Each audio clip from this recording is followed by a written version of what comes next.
The world here does not begin with the sun, nor does it end with the moon.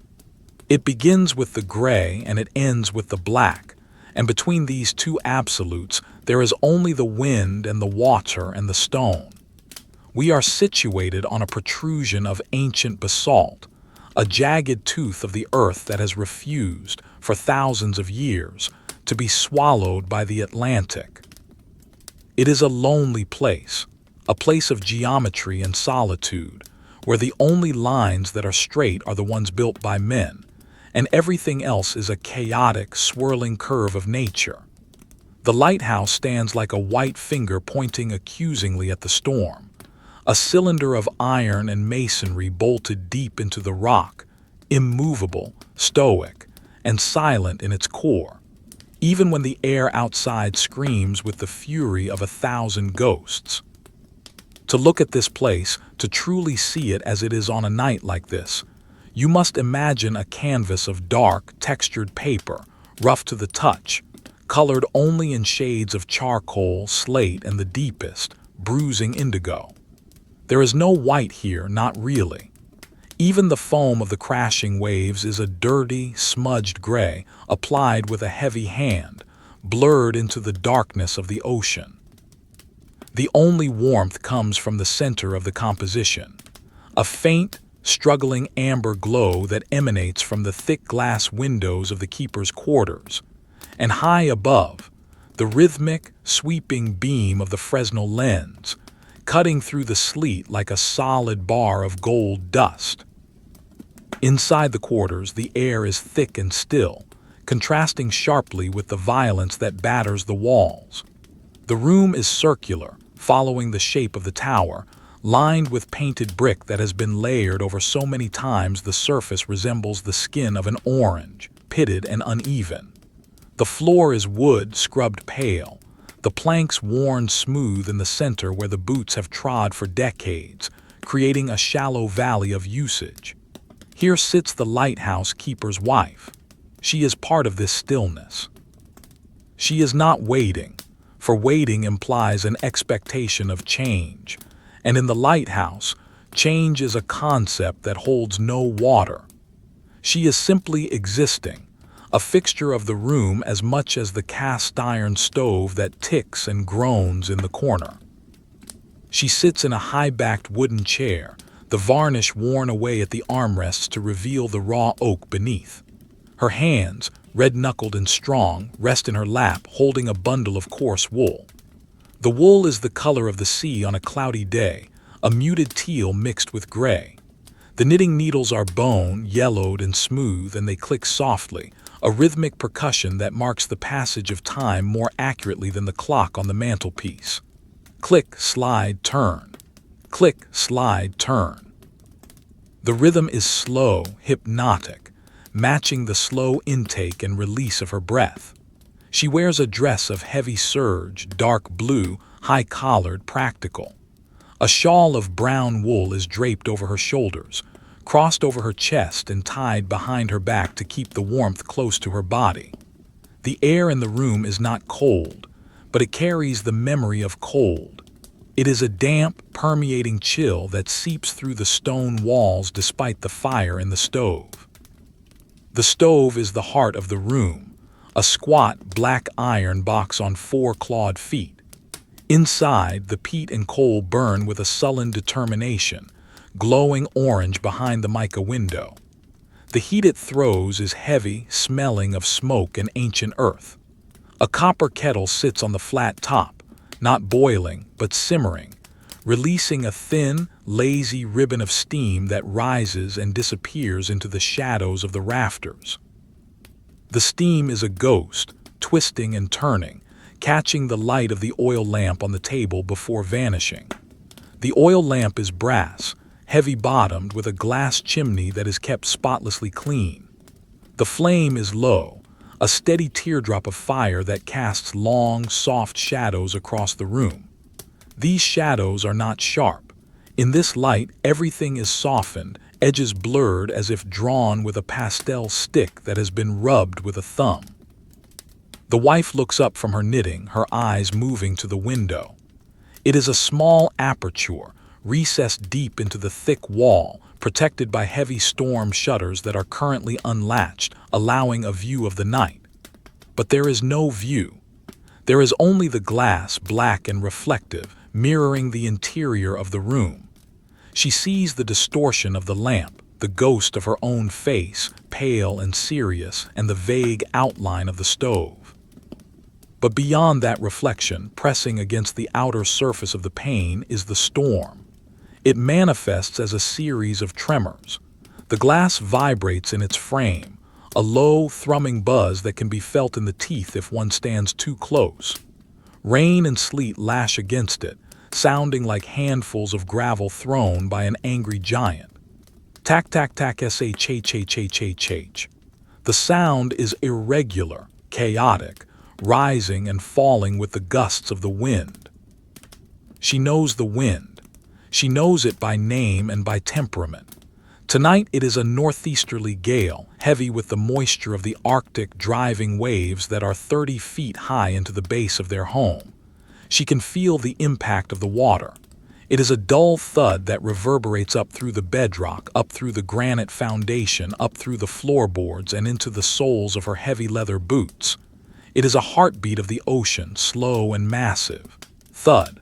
Silence. The wind howls. Thud. The tower stands firm, but it speaks back to the sea. The iron staircase that spirals up the center of the lighthouse creaks in sympathy, the metal contracting in the cold, shifting by fractions of a millimeter. The wife places her knitting on the table. The movement is deliberate, unhurried. The needles make a small clatter against the wood. She stands up, her joints popping softly in the quiet room. She is tall, her posture erect, shaped by years of carrying coal scuttles and oil cans. She walks to the window, her skirt rustling against the floor. The sound of the fabric is dry, like dry leaves skittering on pavement. She reaches out and touches the stone reveal of the window. The stone is painted white, but it is cold to the touch, draining the heat from her fingertips instantly. She leans closer to the glass. She cannot see the ocean, but she can sense the churning void out there. The salt spray has coated the outside of the glass in a rimy film, blurring the darkness even further. It is time to check the light. It is always time to check the light. The routine is a circle, a loop that has no beginning and no end. She turns away from the window, the darkness at her back, and moves toward the door that leads to the tower. The door is heavy oak, bound with iron straps, drifting shut on hinges that have been oiled to silence. She opens it, and the sound of the storm changes. In the living quarters, the noise was muffled, a backdrop. Here, in the vestibule at the base of the tower, the sound is sharper, colder. The wind whistles through invisible cracks in the masonry, a high-pitched, mournful note that sounds like a flute played by a dying breath. The air here is significantly colder. It smells of damp stone, salt, kerosene, and brass polish. It is the smell of industry and isolation. Before her, the spiral staircase rises into the gloom. It is a skeleton of cast iron, the steps perforated with patterns of diamond shapes to allow dirt to fall through, to allow the air to circulate. The railing is smooth, cold iron, polished to a dull sheen by thousands of hands over thousands of nights. She places her hand on the rail. The metal bites into her skin, a greeting of ice. She looks up. The stairs twist upward, disappearing into the shadows above. There is no light in the stairwell except for the faint glow filtering down from the lantern room at the very top, and the spill of warm light from the open door of the kitchen behind her. She begins to climb. Her boots strike the metal steps with a resonant clang. Clang, step, clang, step.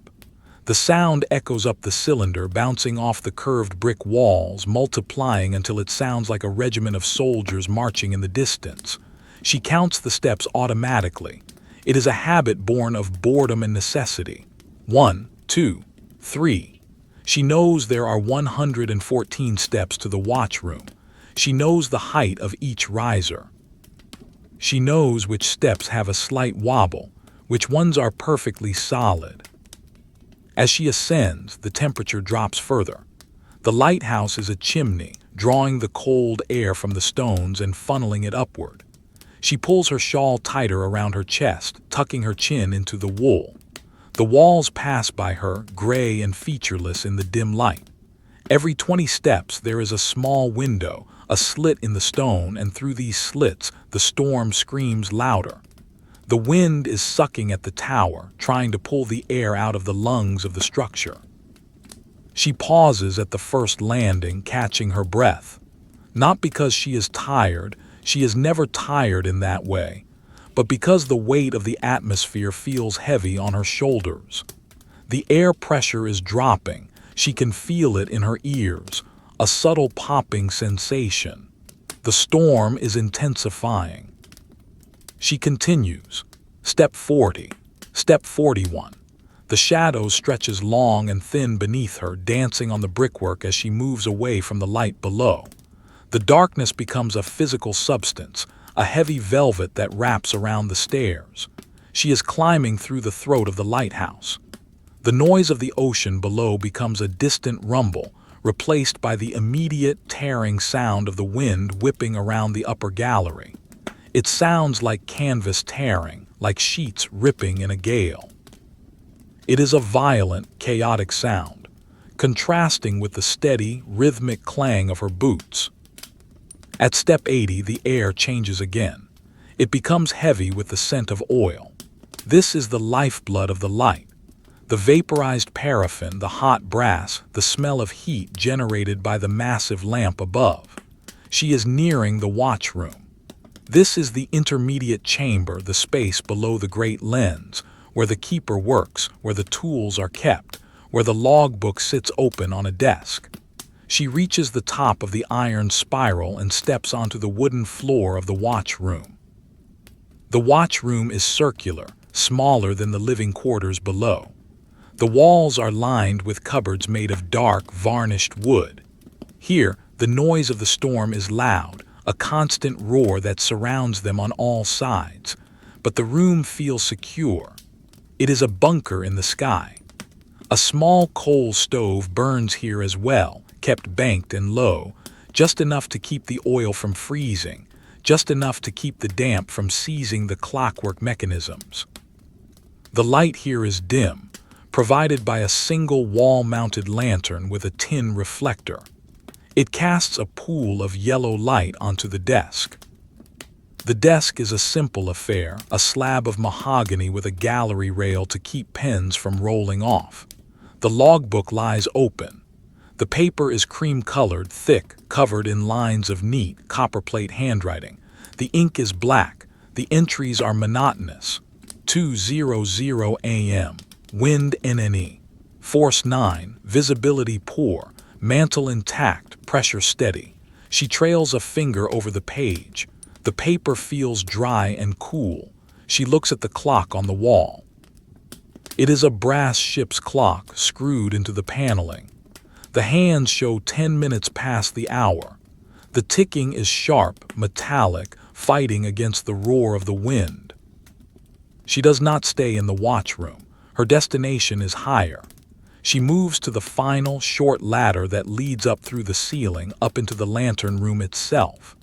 This ladder is steep, almost vertical, made of polished brass that gleams in the low light. She grips the rails, feeling the vibration of the entire tower now. Up here near the top, the lighthouse sways. It is a terrifying, subtle motion. If you focus on it, you feel sick. You must move with it, let your body sway gently with the stone. It moves perhaps only an inch or two, an arc of oscillation that absorbs the energy of the gale. She climbs the ladder, her skirts heavy around her legs, and pushes open the heavy iron trapdoor with her shoulder. She emerges into the lantern room. This is the crown of the lighthouse. It is a world of glass and brass, a crystal cathedral perched on the edge of oblivion. The room is surrounded by glass panes that rise from waist height to the copper dome above. Outside those panes, there is nothing but the storm.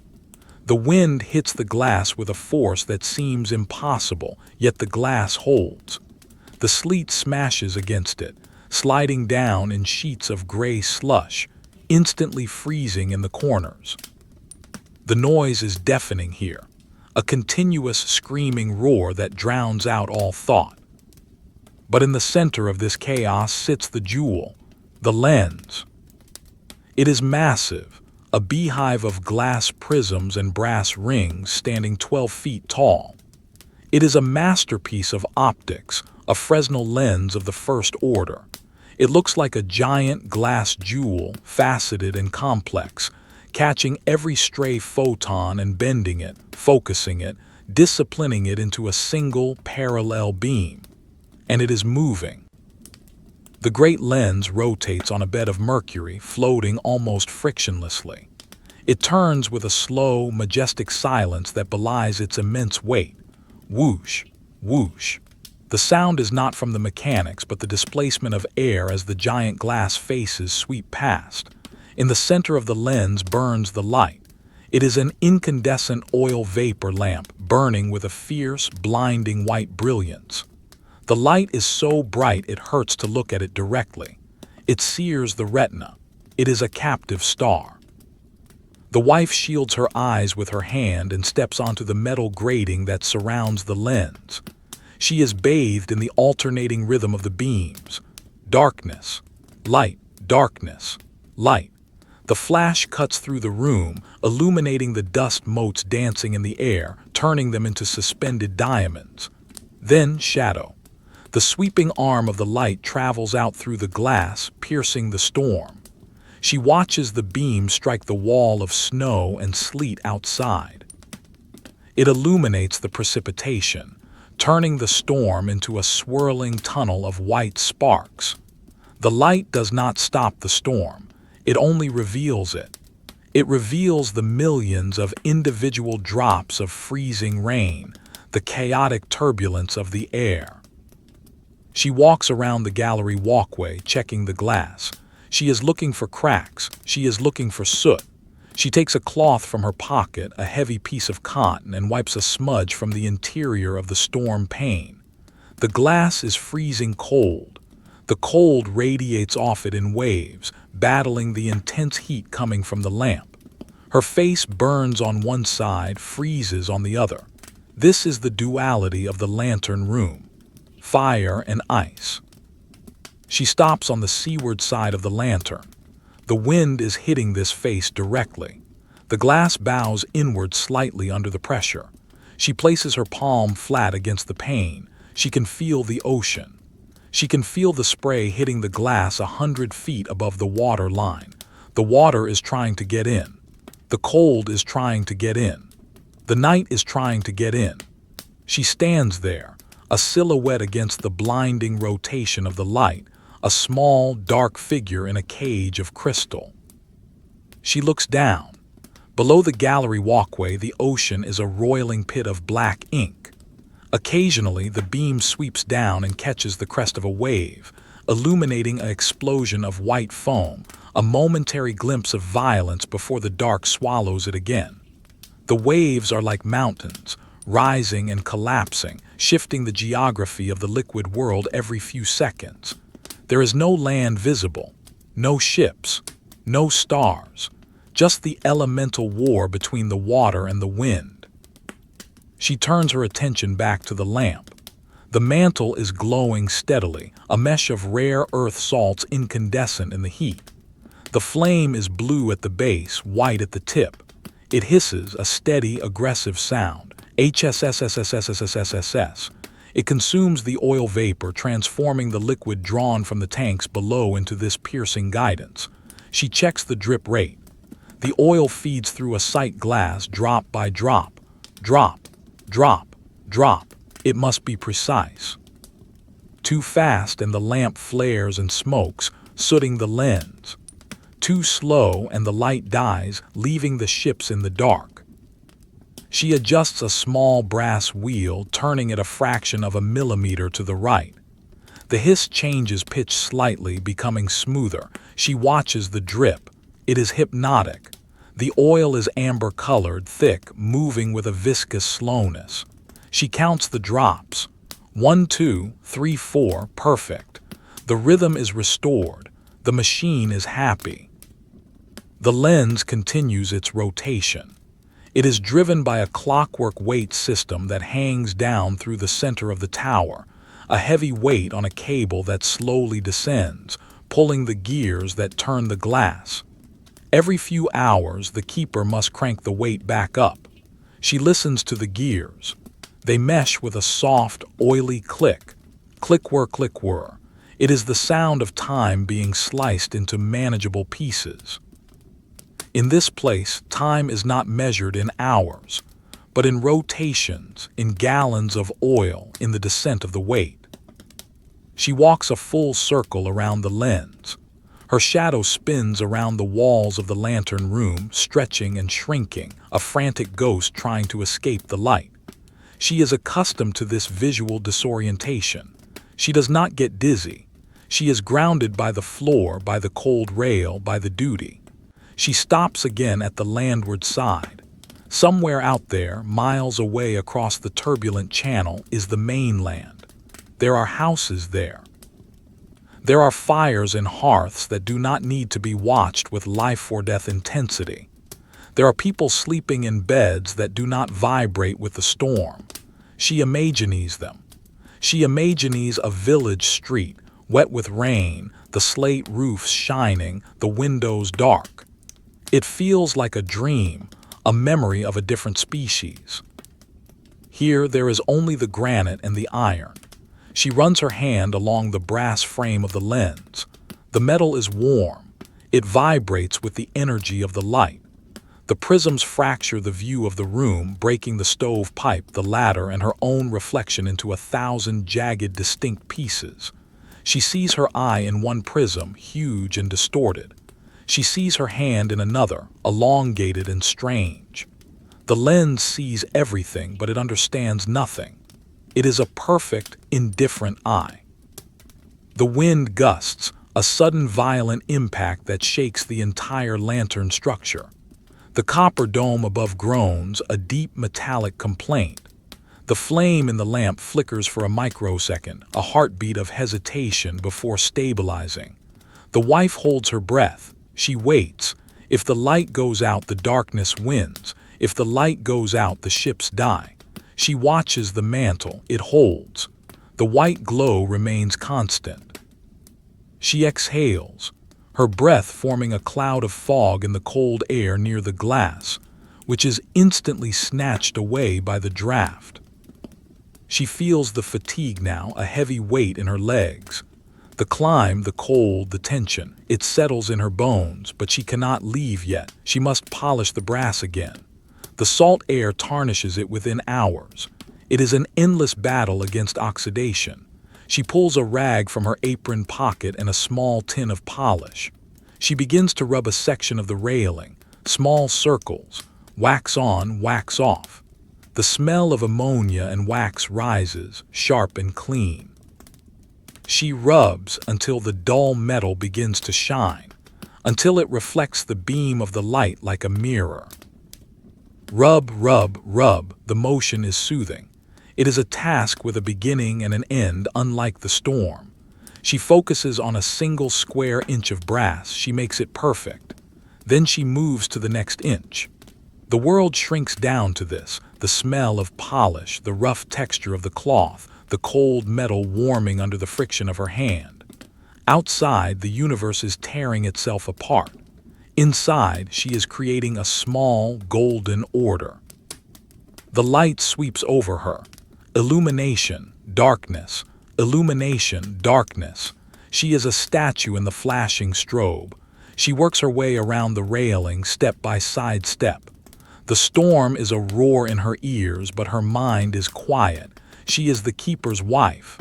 She is the keeper of the details, the keeper of the polish, the keeper of the silence within the noise. She finishes the railing. She puts the cloth away. She takes one last look at the flame, checking the height, the color, the shape.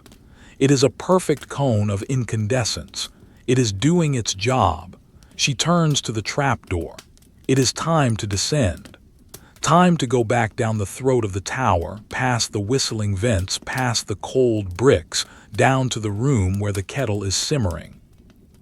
She opens the heavy iron trapdoor. The air from below rushes up to meet her, smelling slightly of coal smoke and roasted coffee. It is the smell of the human world, distinct from the chemical, elemental smell of the lantern room. She places her foot on the first rung of the ladder. She looks back one last time at the great lens, spinning silently, casting its warning to the void. The lighthouse is awake. The lighthouse is watching. She descends, the trapdoor clanging shut above her, muting the scream of the wind, sealing the light alone in its high glass cage. She moves down into the shadows of the watch room, the vibration of the storm traveling with her, a constant companion in the stone.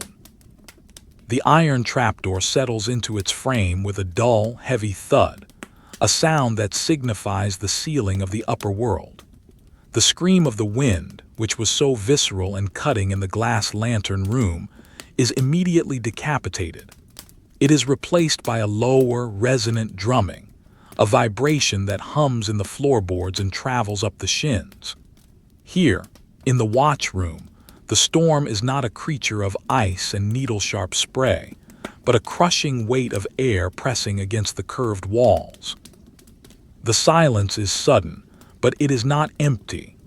It is a dense, pressurized silence, filled with the ticking of the brass clock and the slow, rhythmic breathing of the structure itself. She stands at the bottom of the short brass ladder, her hand lingering on the rail.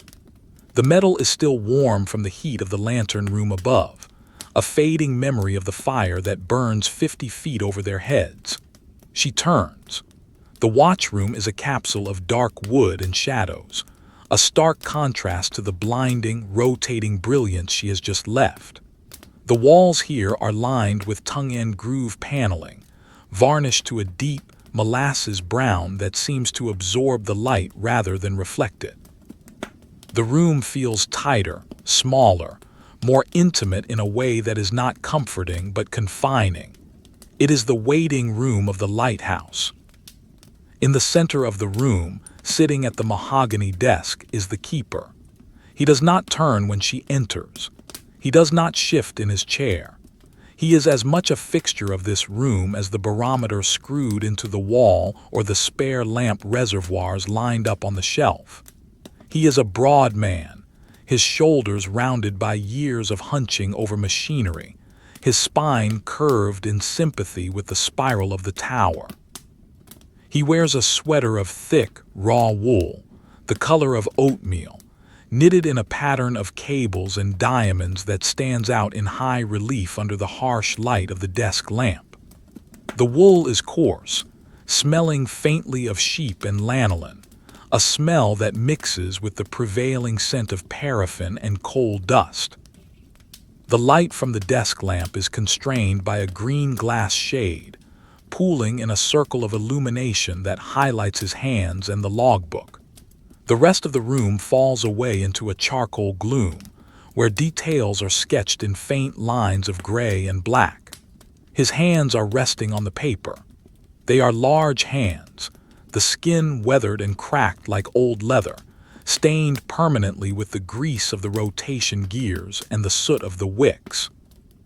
He holds a fountain pen, a slender black instrument with a gold nib. He is not writing yet. He is waiting. He is watching the clock. She watches him. There is no need for speech. Words are light and ephemeral things, easily blown away by the gale outside. Here only solids matter: stone, iron, ink. She moves to the side of the room, her boots making no sound on the wooden floorboards, or perhaps the sound is simply swallowed by the drone of the wind.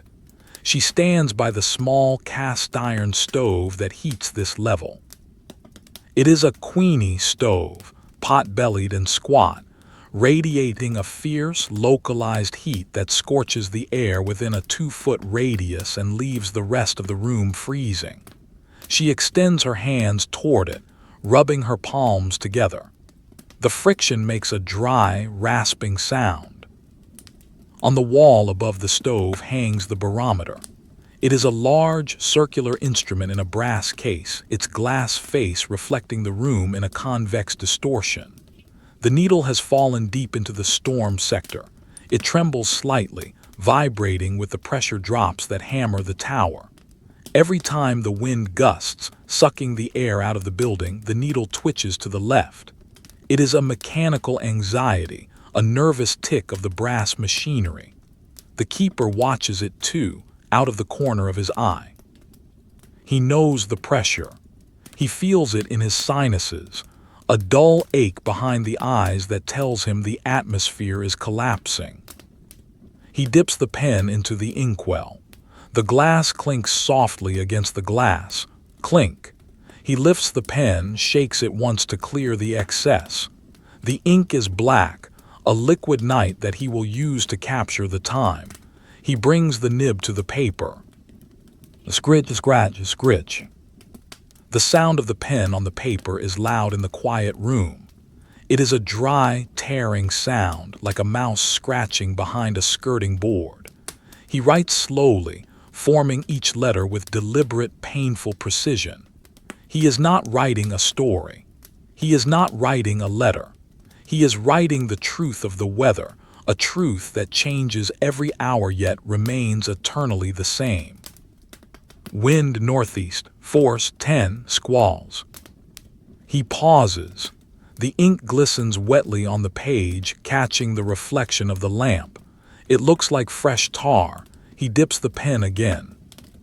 Visibility, nil, snow and hail. The wife watches the movement of his shoulder blade beneath the wool sweater. Up, down, rotate. It is a mechanical linkage driven by the brain executing the duty. He stops writing. He places the pen on the rack. He reaches for the sandbox, a small wooden shaker filled with fine, dry silver sand. He sprinkles the sand over the wet ink. S-H-H-H-H-H-H. The sound is like sugar falling onto a table. He waits for the sand to absorb the excess ink, to lock the words onto the page forever. Then he blows the sand away.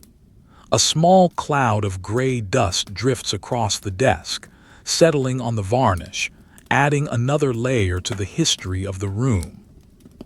He does not look up. He knows she is there. He knows she has checked the light. He knows the mantle is intact. He knows the rotation is smooth. They are two gears in the same clock, turning in synchronization, touching only at the teeth of their duties.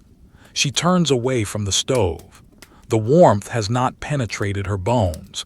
It has only highlighted the cold that sits in the marrow. It is time to continue the descent.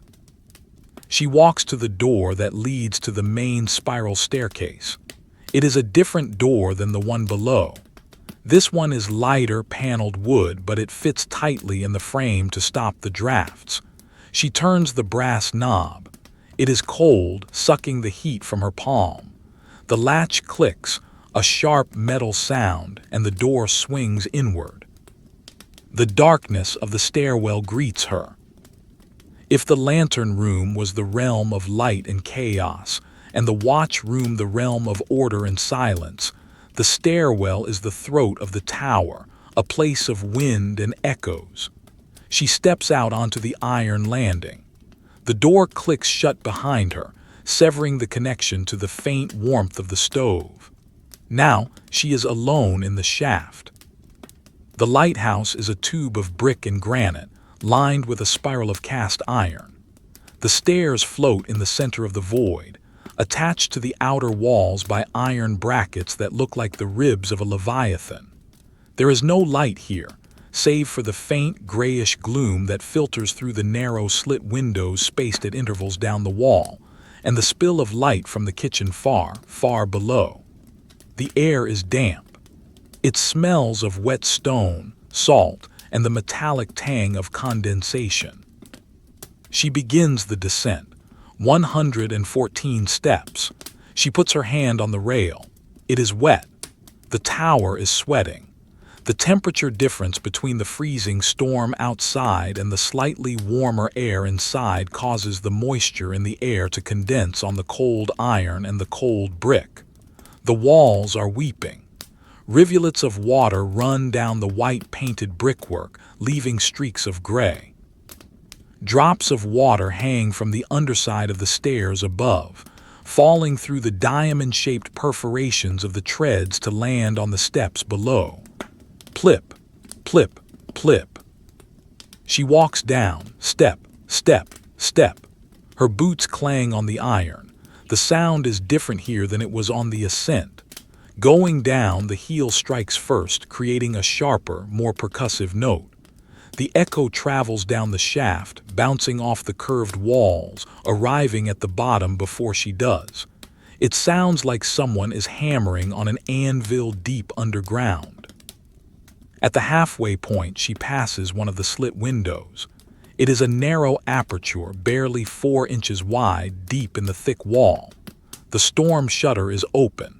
The wind screams through the opening, a high-pitched harmonic whistle. It is the sound of the air being tortured. She stops for a moment and looks at the slit. There is nothing to see but a swirling gray vortex. Snow has drifted into the recess, forming a small, pristine dune of white powder on the stone sill. The snow is dry and fine like dust. It does not melt. It sits there, an intruder from the outside world, alien in this vertical corridor of iron and stone. She touches the snow with her finger. It is soft, instantly numbing. She wipes her finger on her apron. The cold is a physical presence here, a ghost that walks beside her on the stairs. It wraps around her ankles, creeps up under her skirt, settles around her neck. She pulls her shawl tighter, crossing her arms over her chest, hugging herself.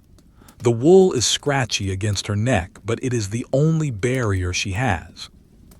She continues down. The spiral makes her feel as though she is drilling into the earth, round and round. The perspective shifts constantly.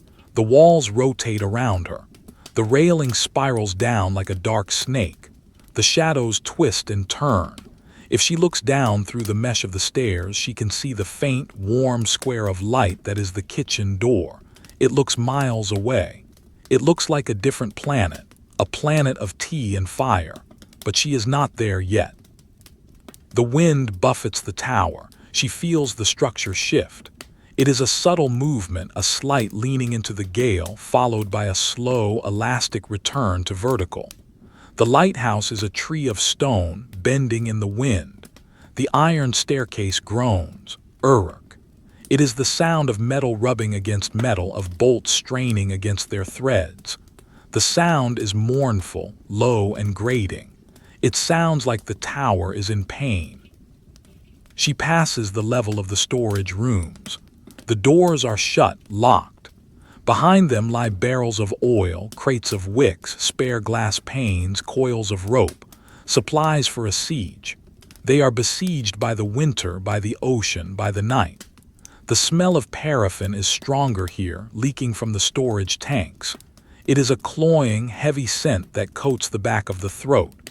It tastes of headaches and long nights.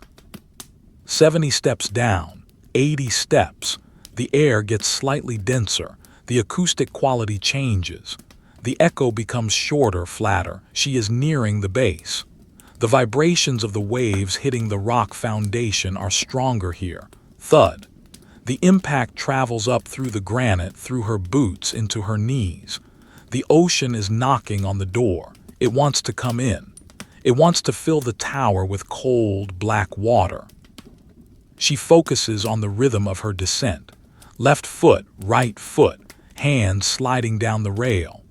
The friction warms the metal slightly, but only for a second before the cold reclaims it.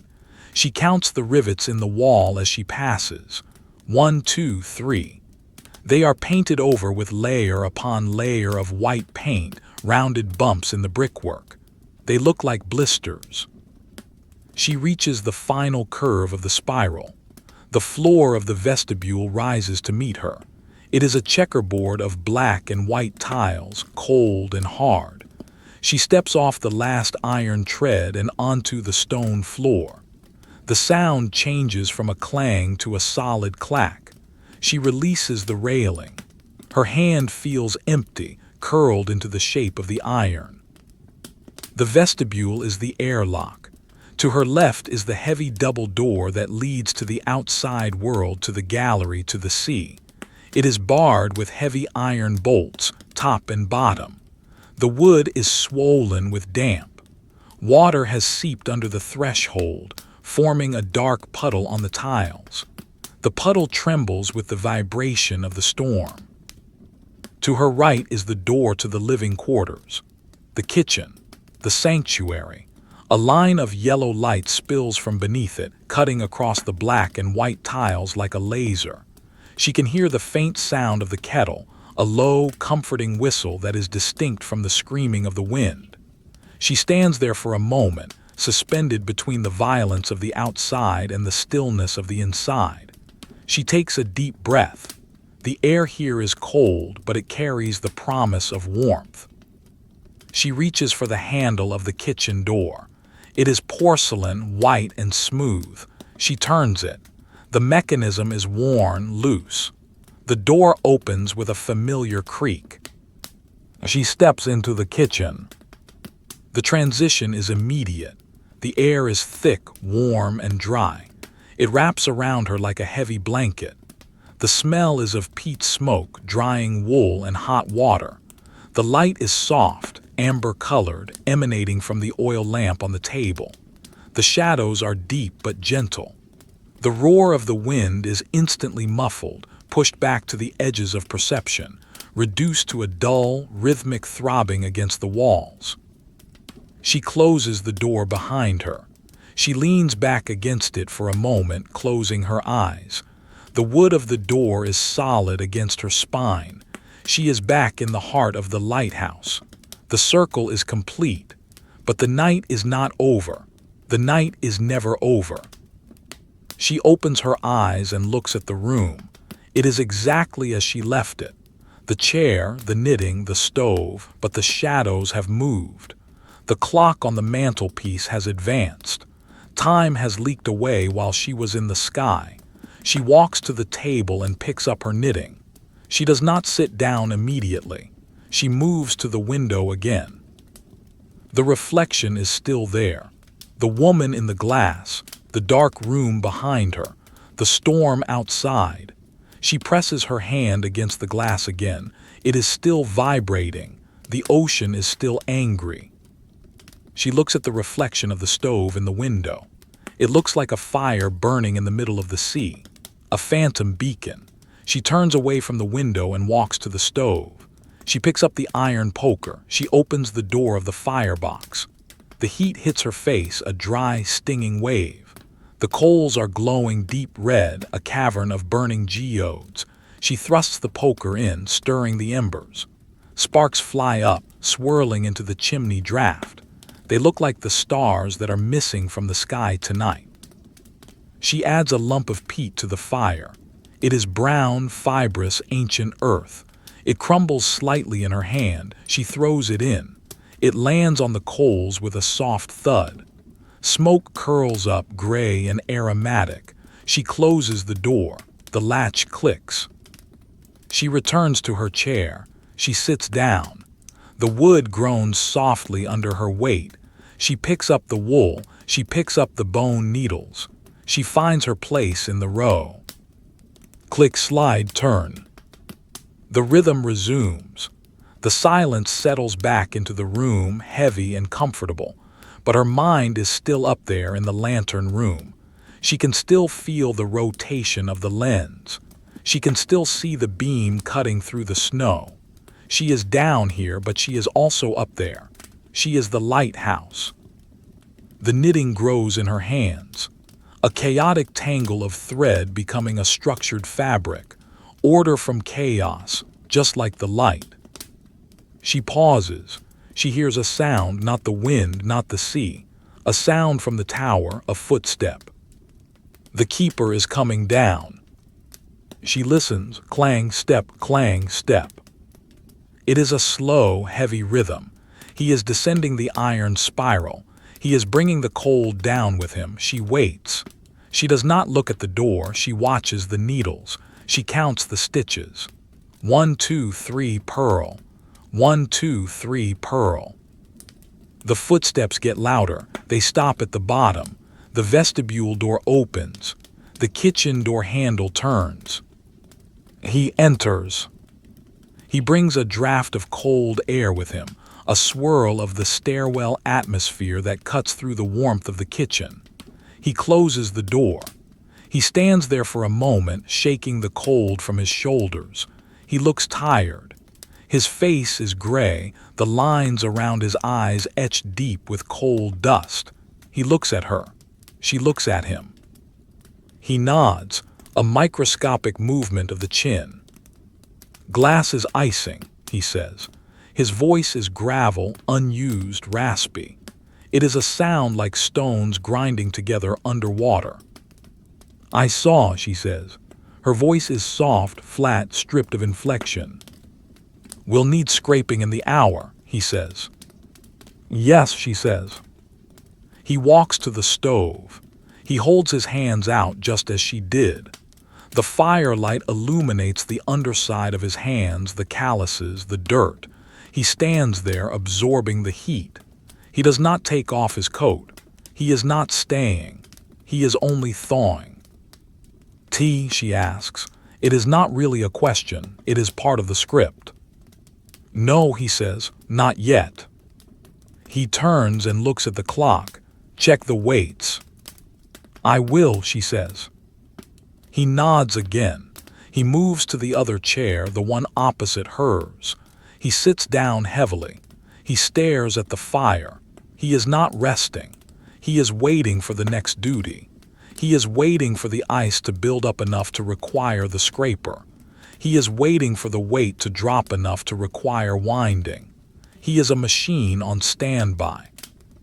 She watches him for a moment, then returns to her knitting. The room is silent again, save for the clicking of the needles and the wind outside.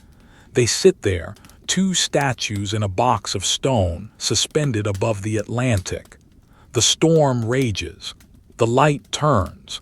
The time passes. But the night is long, and the history of this place is heavy.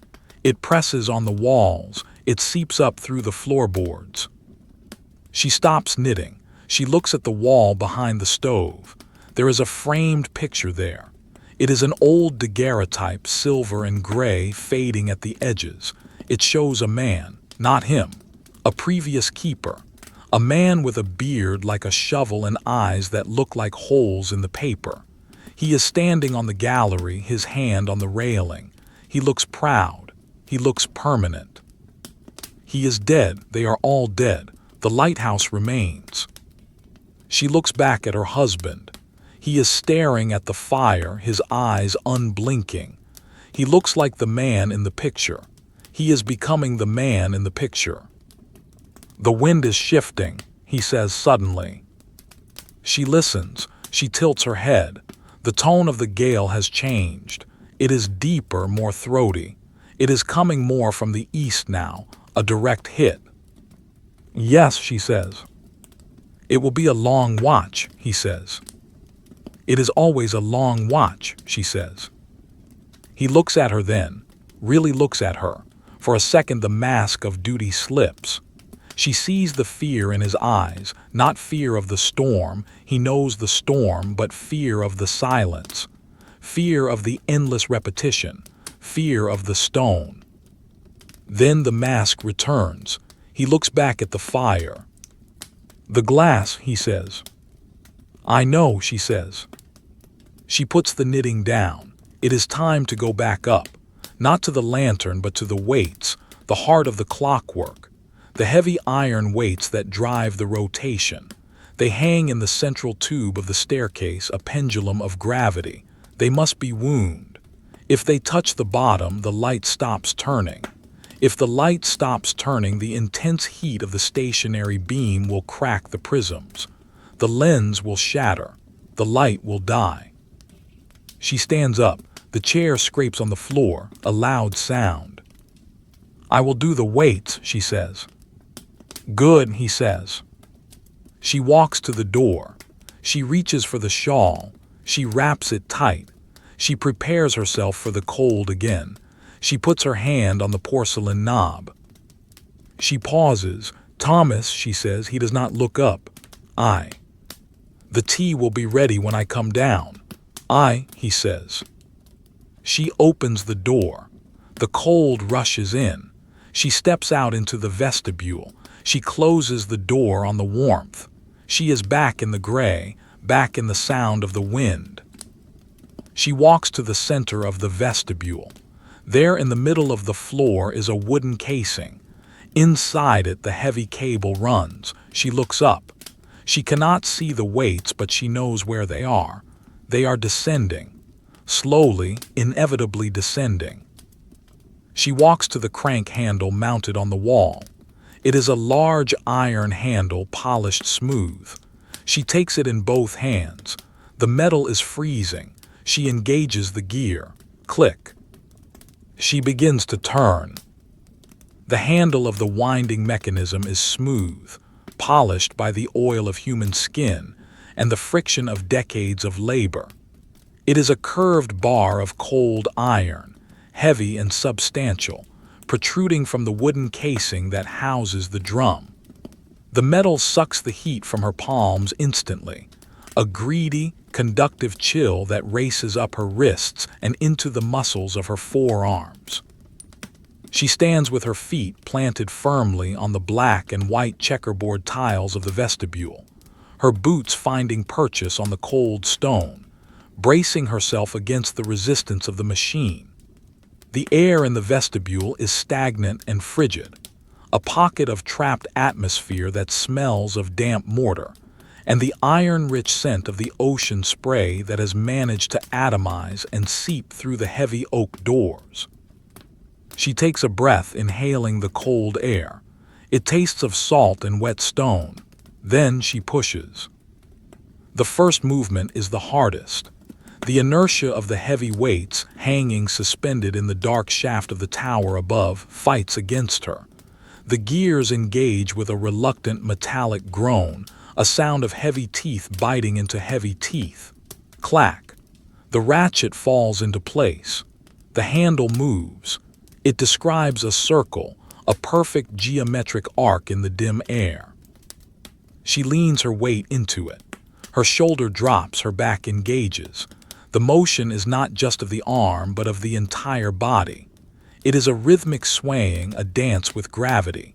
She pushes down on the downstroke, pulls up on the upstroke. Work click, work click. The sound is the heartbeat of the lighthouse's internal organs. It is a dry, mechanical sound devoid of emotion, purely functional. The cable, a thick, braided steel rope, begins to wind around the drum. It groans under the tension, a low, singing note that vibrates through the casing and into her hands. She must turn the handle many times. The gear ratio is high, designed to lift a massive weight with human strength, but the cost is repetition. For every inch the weight rises in the dark throat of the tower, she must turn the handle a dozen times. She falls into a trance. It is a state of mind she knows well, a gray, fuzzy place where thought is suspended and only the body exists. Push, pull, click, push, pull, click. She imagines the weight rising. She cannot see it, hidden as it is within the central column, but she can feel it. It is a block of iron, black and heavy, moving upward through the shadows, passing the locked doors of the storage rooms, passing the sleeping quarters, passing the watch room, rising towards the lantern.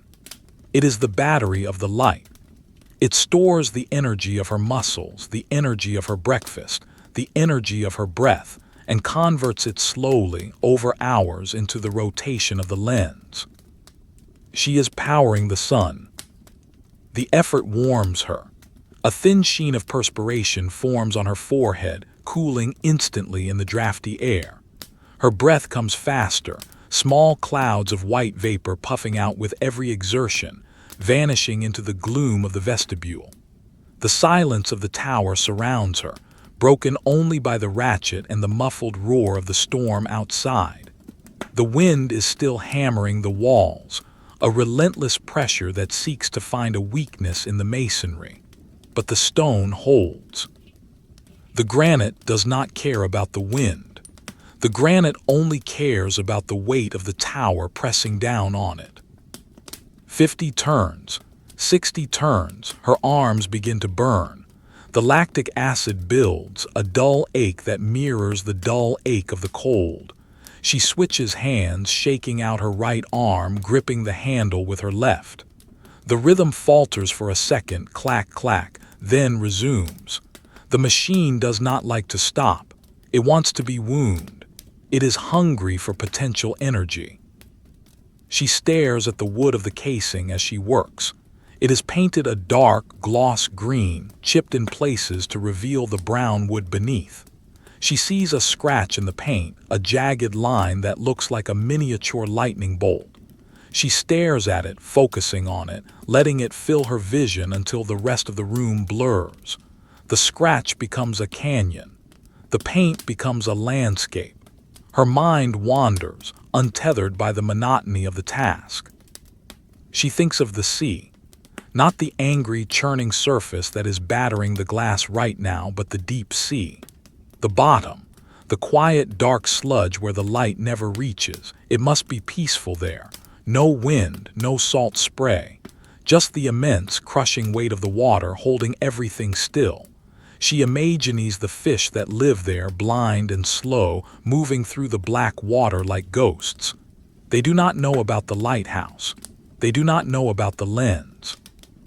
They do not know about her, turning this handle in the cold vestibule, miles above their heads. The thought is comforting. It puts her smallness into perspective. She is just a mechanism turning a gear on a rock in an ocean on a planet that is turning in the dark. Whir click. The handle hits a stop. The resistance changes instantly. It becomes solid, immovable. The weight has reached the top of its travel. It is hanging just below the floor of the lantern room, fully charged. The potential energy is stored.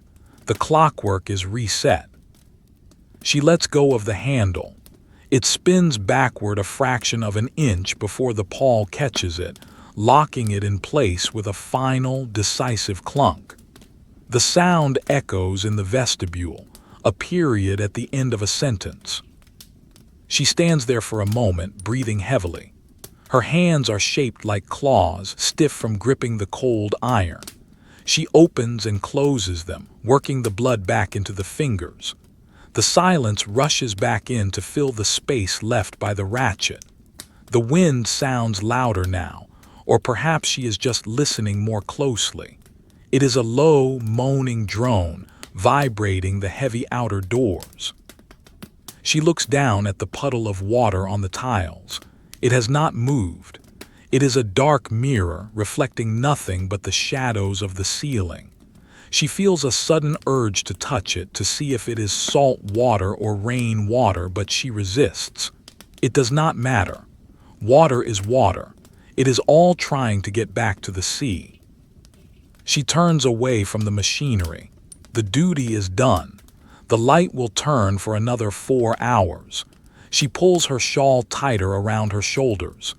The heat she generated is fading rapidly, replaced by the creeping damp of the stairwell. She needs the fire. She needs the kitchen. She walks to the kitchen door. The movement is stiff. Her knees feel dry like old hinges. She reaches for the porcelain knob again. It feels fragile after the heavy iron of the crank. She turns it and pushes the door open. The warmth hits her again. It is a physical wall of heat, smelling of peat and comfort. She steps through, closing the door quickly behind her to preserve the temperature. The latch clicks. She is back inside the capsule. The kitchen is unchanged, yet the atmosphere has shifted. The air is stiller. The husband is still sitting in the chair, but he has moved. He is leaning forward now, his elbows on his knees, his hands clasped together, staring at the floor between his boots. He looks like a man praying to a god of coal and dust. The fire in the stove has settled, the flames lower, glowing with a steady, pulsating orange light that bathes the room in a warm, subterranean glow. She walks to the table. The kettle is simmering. The steam is a thin, unwavering line rising straight up. She picks up the teapot. It is a brown earthenware pot, round and heavy, with a chip on the spout that she knows by touch. She warms the pot with a splash of hot water from the kettle, swirling it around, hearing the water slosh against the ceramic sides. She pours the water into the slop bucket by the sink. The sound of the water hitting the metal bucket is loud, splash, a chaotic noise in the quiet room. She takes the tin of tea leaves. She opens the lid. The smell of dried tea rises, sharp and tannic. It is a smell of distant places, of India and China, places that are warm and full of sun. It is a strange smell to find here in the middle of a frozen ocean. She measures the leaves into the pot. 1 spoon for him, 1 spoon for her, 1 spoon for the pot. The ritual is precise. She lifts the heavy copper kettle. It is hot. She pours the boiling water over the leaves. The sound is a dark, gurgling rush, glug, glug, glug. The steam billows up, smelling of wet leaves. She puts the lid on the pot. She sets it on the table to steep. As she waits, she stands by the table, her hand resting on the back of her chair. She watches the husband. He has not moved. He is breathing slowly, deeply. His sweater rises and falls with the rhythm of a sleeping animal. He is gathering his strength. He knows what is coming. The glass, the ice, the wind on the gallery. "It is done," she says. Her voice is part of the room, low and soft. "Aye," he says. He does not look up. She reaches for the cups. They are hanging on hooks under the shelf, white enamel cups with blue rims. They are chipped and stained with the memory of 1,000 cups of tea. She places them on the table, clink, clink. She takes the milk jug. It is small, covered with a beaded net to keep out flies that do not exist in this season. She pours a splash of milk into each cup. The milk is white and opaque, swirling in the bottom of the cups. She pours the tea. It is dark, the color of mahogany, steaming furiously. It mixes with the milk, turning a warm, comforting beige. She picks up his cup. She walks over to him. "Thomas," she says. He looks up. His eyes are red-rimmed, tired. He takes the cup. His fingers brush hers. His skin is rough like sandpaper. Her skin is smooth but cold. The contact is brief, functional. "Thank you," he says. He takes a sip. The tea is scalding hot. He does not flinch. He likes the heat. He needs the heat to burn away the cold taste of the air in the tower. He holds the cup in both hands, letting the warmth bleed into his palms. She goes back to her chair and sits down. She takes her cup. She blows on the surface, creating ripples that spread out and bounce off the sides. She sips. The tea is strong, bitter, hot. It tastes of smoke and comfort. It slides down her throat, a river of warmth that settles in her stomach. They sit in silence. The only sound is the ticking of the clock on the mantelpiece and the soft slurp of their drinking. The wind outside is a constant backdrop, a wall of sound that they have learned to ignore, but they can feel it. They can feel the pressure changes in the room. The fire flares up when the wind gusts, sucking air down the chimney. The window pane rattles in its frame. She looks around the room. The shadows are long and distorted. The oil lamp casts a pool of light on the table, illuminating the grain of the wood. The wood is scrubbed white, the soft fibers worn away, leaving the hard ridges of the grain raised. It looks like a map of a barren landscape.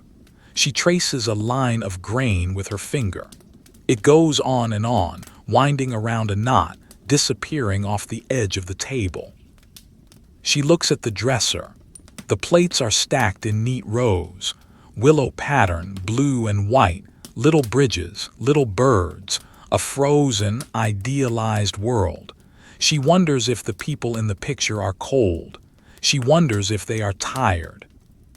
"The ice will be hard tonight," the husband says. He is staring into his cup. "The spray is freezing as it hits," she replies. "I will need the heavy scraper," he says. "It is by the door," she says. He nods. He finishes his tea. He places the cup on the floor beside his chair. He stands up. He stretches, his back cracking audibly. He is a large man filling the small room. His shadow falls over her, engulfing her in darkness for a moment. He walks to the door where the coats hang. He takes his heavy oilskin coat. It is yellow, stiff, cracked with age. It smells of rubber and oil. He puts it on. It rustles loudly. Crinkle scratch. He buttons it up to the chin. He puts on his sou'wester hat, tying the strings under his chin. He looks like a creature of the sea now, armored against the elements. He picks up the scraper. It is a long-handled tool with a brass blade. It looks like a weapon. He tests the edge with his thumb. It is sharp. "I will be back," he says. "Be careful," she says. It is a reflex, a phrase she says every time. He says. He opens the door to the vestibule. The cold rushes in again, swirling around his legs. He steps out. The door closes. She hears his heavy boots on the tiles. Clack, clack, clack. She hears the heavy bolts of the outer door being drawn. Thud, clank. She hears the groan of the heavy door opening. Then the sound of the storm explodes. For a brief second before he manages to pull the door shut behind him, the roar of the ocean fills the kitchen, even through the inner door. It is a terrifying, chaotic scream of water and air. Then, slam. The outer door closes. The sound is cut off, reduced back to the muffled drone. He is out there now, on the gallery in the dark. She is alone in the kitchen. She picks up her knitting again. The wool feels warm in her hands. She looks at the empty chair where he sat. The impression of his body is still on the cushion. The empty cup sits on the floor. She begins to knit. Click, slide, turn. But her mind goes with him. She imagines him stepping onto the iron grating of the gallery, the wind hitting him like a physical blow, trying to tear him from the railing, the spray freezing on his face instantly, the noise deafening him. He will have to crawl, perhaps. He will have to drag himself around the leeward side to the windward side.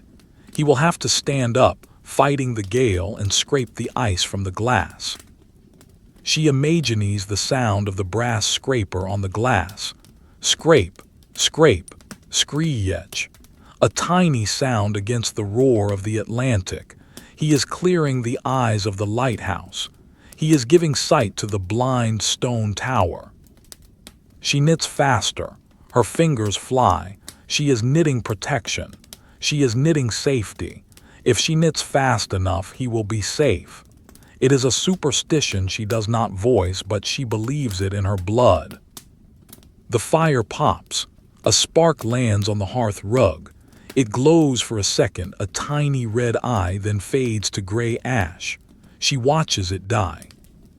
She looks at the window again. The reflection is darker now. The storm is thicker. She cannot see the beam of the light from here, but she knows it is sweeping overhead. Sweep, sweep, sweep. A lighthouse does not sleep. It does not blink. It watches. She feels a draft. The wind is finding new ways to get in. It is coming through the floorboards. It is coming through the keyhole. The cold is a fluid, filling the room from the bottom up. She lifts her feet onto the rail of her chair to keep them out of the invisible flood of cold air. She looks at the clock. 10 minutes have passed since he left. He should be halfway around the gallery now. The hardest part, the windward face, the place where the waves hit the tower and shoot up vertically, falling back as solid water. She holds her breath. She listens. She is listening for a specific sound, the sound of something falling, the sound of a cry, but there is nothing, only the wind. Hoo-hoo-hoo. S-H-H-H-H-H-tack-tack, the hail on the glass. She forces herself to breathe. In, out, the rhythm of the knitting helps. Click, slide, turn. The room feels very large suddenly. The corners are very dark. The oil lamp flickers. The oil is getting low. She will need to trim the wick soon, but not yet. She does not want to move. She wants to stay in this chair, in this pool of light, holding the wool. She thinks about the history of the rock. Before the lighthouse, there was nothing here, just the jagged teeth of the basalt. Ships crashed here, wood splintered, men drowned. Their bones are down there in the deep cracks of the rock, polished by the sand. The lighthouse was built on a graveyard. It is a tombstone that shines.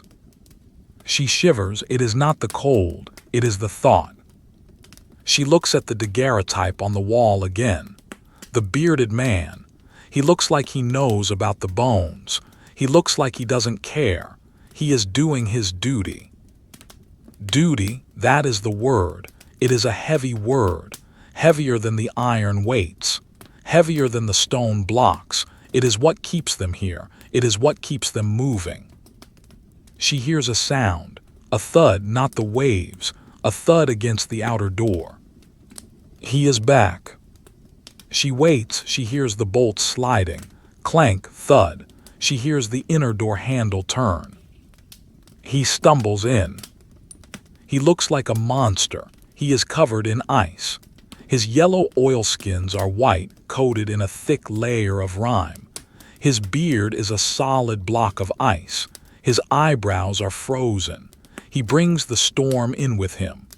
The temperature in the room drops 10 degrees in a second. He closes the door and leans against it, gasping for breath. He is shaking, violently. The scraper falls from his hand and clatters onto the floor. Clang. She puts down her knitting. She stands up. She goes to him. "Thomas," she says. He looks at her. His eyes are wide, wild. The pupils are dilated. He looks like he has seen something. "The glass," he gasps. "The glass." "What is it?" she asks. She reaches out to touch his frozen coat. It burns her fingers. "The birds," he says. "Thousands of them." She stares at him. "Birds." "Starlings," he says. "Attracted by the light, driven by the storm, they are smashing against the glass, breaking their necks, the gallery. It is knee-deep in them, knee-deep in dead birds." He slides down the door until he is sitting on the floor. He puts his head in his frozen hands. "I had to shovel them," he whispers. "I had to shovel them off to clear the ice. They were warm, soft." He shudders. She stands over him. She looks at his shaking shoulders. She looks at the ice melting on his coat, forming pools of water on the floor. She turns and goes to the stove. She opens the door. She puts more peat on the fire. She builds it up. She needs more heat. "I will make more tea," she says. Her voice is calm, monotone. "Yes," he says, "more tea." She picks up the kettle. The routine continues. The horror is just another texture of the night. The birds are just another form of the storm. She pours the water. The steam rises. Part 4. The puddle of water around the husband's boots is spreading. It moves with the slow, capillary action of a living thing, seeking the lowest point in the uneven floorboards, darkening the pale scrubbed wood to the color of wet sand. It is not fresh water.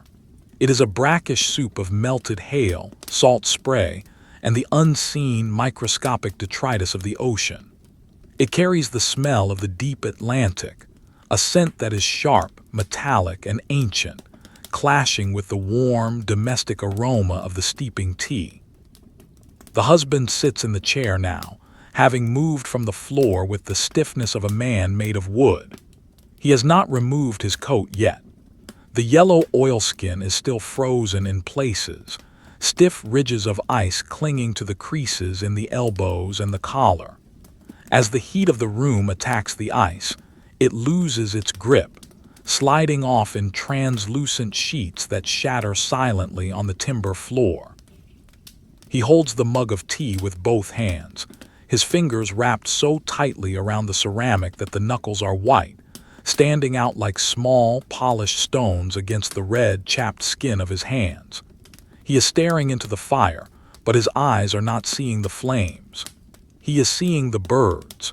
He is seeing the cloud of feathers and frantic, beating wings illuminated by the blinding flash of the lens. He is seeing the collision of instinct and industry, but he does not speak of it again. The event has been spoken, and now it must be digested by the silence of the room.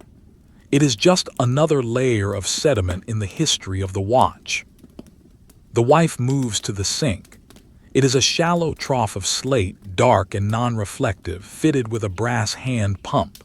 She pumps the handle, squeak, gush, gush. The water comes up from the cistern in the foundation, water that was collected from the roof, filtered through screens, stored in the cool dark. It is cold. She wets a rag, a piece of heavy gray flannel that was once a shirt, now demoted to the rank of floor cloth. She wrings it out. The sound of the water dripping back into the sink is loud and rhythmic. Drip, drip, drip. She walks to the husband. She kneels at his feet. She does not look up at his face. She is focused on the puddle. She places the cloth on the wet wood. The flannel drinks the water, turning black as it absorbs the ocean. She wipes the floor in broad, circular motions. Swish, swish. The friction of the cloth against the wood makes a soft, hushed sound. She is erasing the storm from the kitchen. She is pushing the chaos back. She wrings the cloth into a bucket. The water that comes out is gray and dirty. She repeats the process. Wipe, wring, wipe, wring. This is the economy of the lighthouse. Nothing is wasted, not even movement. Every action serves the maintenance of the order. The floor must be dry or the wood will rot. If the wood rots, the damp will rise. If the damp rises, the stores will spoil. If the stores spoil, they will starve. It is a simple, brutal logic that governs their lives. "You should sleep," she says. Her voice is directed at the floor, at the wet wood she is polishing. "Not yet," he says. His voice is steadier now, the tremor gone, replaced by the familiar gravel of fatigue. "I need to warm the marrow." "The coat," she says. He nods. He stands up, a slow unfolding of heavy limbs. He unbuttons the oilskin. The buttons are bone sewn on with waxed thread. They slip through the stiff buttonholes with difficulty. He peels the coat off. It retains the shape of his body, a yellow ghost standing on its own for a moment before he hangs it on the hook. It drips. Plip. A new puddle begins to form immediately. She places a rag beneath it. Underneath, he wears the uniform of the service. A heavy blue wool jacket with brass buttons, waistcoat, trousers of thick serge. The uniform is damp with sweat and condensation. The dampness of the tower penetrates everything. There is no such thing as being truly dry here, only varying degrees of dampness. He sits back down.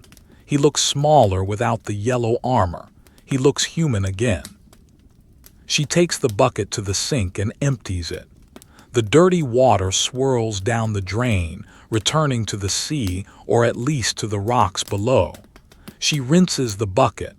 She dries her hands on her apron. She goes to the bookshelf on the far wall. It is a small shelf holding only a few volumes. The Bible, a medical dictionary, the service instructions, and a book on the construction of lighthouses. She does not take a book down. She only touches the spines, aligning them perfectly with the edge of the shelf. It is a nervous habit, a way of checking the geometry of the room. The lighthouse they inhabit is a marvel of engineering, a fact that is easy to forget when one is inside it, listening to the wind try to dismantle it. It is built of granite blocks, quarried from a site on the mainland 50 miles away. Each block weighs 2 tons. They were cut by hand, with chisels and hammers, by men who are now long dead. The wife thinks about these blocks often. She thinks about the sheer impossibility of their existence here. The blocks are not merely stacked, they are dovetailed. Each stone is cut with a complex geometric shape, a protrusion on one side and a recess on the other, locking into its neighbors not just vertically but horizontally and radially. The tower is not a pile of stones. It is a three-dimensional puzzle, a monolith that acts as a single, solid unit. The weight of the tower is its anchor, 4,000 tons of granite pressing down on the reef. The waves strike it with a force of 3 tons per square foot, but the tower does not move. It absorbs, it deflects, it endures. She imagines the men who built it, the masons, the laborers, working on this sliver of rock in the summer months, racing against the tides, living in temporary iron barracks that washed away in the first winter gales. They cut the rock. They mix the mortar, pozzolana, ash, lime, and sand, a Roman recipe that hardens underwater. They laid the courses one by one, first course, second course, 10th course, rising out of the spray. It took 5 years to build. 5 years of struggle to create this hollow stone tree, where she now boils water and knits wool. The walls at the base are 6 feet thick. Here in the kitchen, they are 4 feet thick. Up in the lantern room, they thin to 2 feet. It is a tapering tube, calculated by mathematicians in warm offices in London or Edinburgh, men who spoke of parabolas and focal lengths, men who had never felt the ice freeze their eyelashes together. She looks at the wall. It is painted white, but beneath the paint she knows the gray granite is there. It is cool to the touch. It sucks the heat from the room. The stove fights a losing battle against the thermal mass of the stone. The stone wants to be the temperature of the outside air. The stone wants to be 0 degrees. The wind is dropping, the husband says. She listens. He is right. The high-pitched screaming has lowered an octave to a dull, throaty roar. The vibrations in the floor are less violent. The storm is not over, but it is pausing to catch its breath. It will turn, she says. It will back to the north. Aye, he says, it always does. He finishes his tea. He sets the cup down on the table. He rubs his face with his hands. The sound of his skin against his stubble is like sandpaper on wood. I will take the watch at 4, she says. No, he says, I can do it. You need to sleep, she says. The birds took it out of you. He looks at her. He does not argue. He knows she is right. The adrenaline of the horror has faded, leaving a hollow exhaustion that makes his hands tremble. He needs to close his eyes. He needs to not see the white feathers against the black glass. Wake me if the pressure drops, he says. I will. He stands up. He moves to the back of the room where a curtain hangs across an alcove. This is the bedroom. It is not really a room, just a recess in the circular wall, wide enough for a narrow bunk bed. He pulls the curtain aside. The bunk is made up with heavy woolen blankets, gray with a red stripe, issued by the Lighthouse Authority. The sheets are flannel, worn soft. He sits on the edge of the bed and begins to unlace his boots. Pick, pull, loosen. The laces are wet and stiff. It takes time. He grunts with the effort. He pulls the boots off one by one, thump, thump. He places them neatly by the curtain. He does not undress further. He sleeps in his clothes. In a storm like this, one must be ready to move in an instant. If the light fails, if the lens jams, if the roof tears off, there will be no time for buttons. He lies down. The mattress is stuffed with horsehair. It crunches softly. He pulls the blankets up to his chin. He turns his face to the wall, away from the light of the lamp. "Good watch," he mumbles. "Sleep well," she says. She draws the curtain. He is gone. The room is suddenly larger, emptier. The sound of his breathing changes quickly, becoming deep and rhythmic, joining the other rhythms of the tower. The ticking clock, the simmering kettle, the murmuring wind. She is alone. She goes to the table and clears the cups. She washes them in the sink, drying them immediately and hanging them back on their hooks. Clink, clink. She wipes the table. She straightens the chairs. She is preparing the stage for her own performance. She looks at the clock. It is 2:45 a.m. The night is dragging its heels. The sun is a distant rumor, something that happens to other people in other longitudes. Here, it is the reign of the carbon arc, the paraffin vapor, the mantle. She decides to check the coal bunker. It is a small room off the vestibule, a dark hole where the fuel is stored. She opens the kitchen door. The cold air of the vestibule is waiting for her. She steps out. The temperature difference is shocking, a physical slap. She crosses the tiles to the coal store door. She opens it. The smell of coal dust is overpowering. It is a dry, choking scent, the smell of ancient forests compressed into black rock. She lifts the lantern high. The coal is piled in a mound, glittering in the lamplight like a pile of black diamonds. It is Welsh steam coal, high quality, low ash. It burns hot and clean. She picks up the scuttle. She shovels the coal, scrape, rattle. The sound is harsh, jarring. She fills the scuttle to the brim. It is heavy. She carries it back to the kitchen. She feeds the stove. She banks the fire for the rest of the night. She arranges the coals with the poker, creating a structure that will burn slowly and evenly. She watches the flames lick at the new fuel, finding the volatile gases, turning blue and yellow. She sits back in her chair. She does not knit. She rests her hands on her knees. She closes her eyes for a moment. She visualizes the tower again. She sees it from the outside, a small spark in the immense darkness of the ocean. She sees the waves crashing against the base, climbing the walls, trying to put out the light. She sees the birds, the dead starlings, washing off the gallery, falling into the sea, becoming food for the fish. It is a cycle, carbon to carbon. She opens her eyes. The room is the same. The shadows are the same, but she feels the weight of the silence. It is a heavy blanket. She needs to move. She needs to go up. It is not technically her watch yet, but she cannot sit here while he sleeps. She needs to be closer to the light. She needs to make sure the machine is still turning. The paranoia of the keeper is contagious. It is a virus that lives in the stone. She stands up. She takes the shawl. She wraps it around her head this time, covering her ears, tying it under her chin. She looks like a peasant woman from a century ago.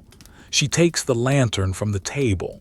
She lowers the wick of the main lamp in the kitchen, leaving just a faint glow to guide him if he wakes. She steps into the vestibule. The draft catches the flame of her lantern, making it dance inside the glass chimney. She walks to the spiral stairs. She places her hand on the cold iron rail. She looks up. The darkness of the shaft is absolute, a vertical tunnel leading to the sky. She begins to climb. Clang step, clang step. She is ascending the spine of the creature. She is moving past the sleeping husband, past the storage rooms, past the ghosts of the builders. She is going to the brain. The wind sings in the vents, a low, mournful note. Woo-woo. It sounds like a flute played by a giant. She counts the steps. 1, 2, 3. At step 20 she pauses. There is a sound, a tapping. Tap, tap, tap. It is coming from the window slit. She lifts the lantern. She looks at the narrow aperture. There is something there, wedged in the opening. A bird, a starling. It is not dead. It is huddled in the corner of the deep reveal, sheltering from the fury outside. Its feathers are wet and matted. Its eye is a small black bead reflecting the light of her lantern. It looks at her. She looks at it. It shivers. It is dying of cold. It has found the only dry spot in the middle of the ocean, but the stone is stealing its heat. She stands there suspended on the iron stairs, the lantern held out. She could reach out and crush it. She could ignore it. She could chase it away. She does none of those things. She simply watches it. It is a witness, a fellow traveler. It is caught in the same storm on the same rock. "Stay," she whispers. Her voice is a puff of steam. The bird blinks. It tucks its head under its wing. It is resigning itself to its fate.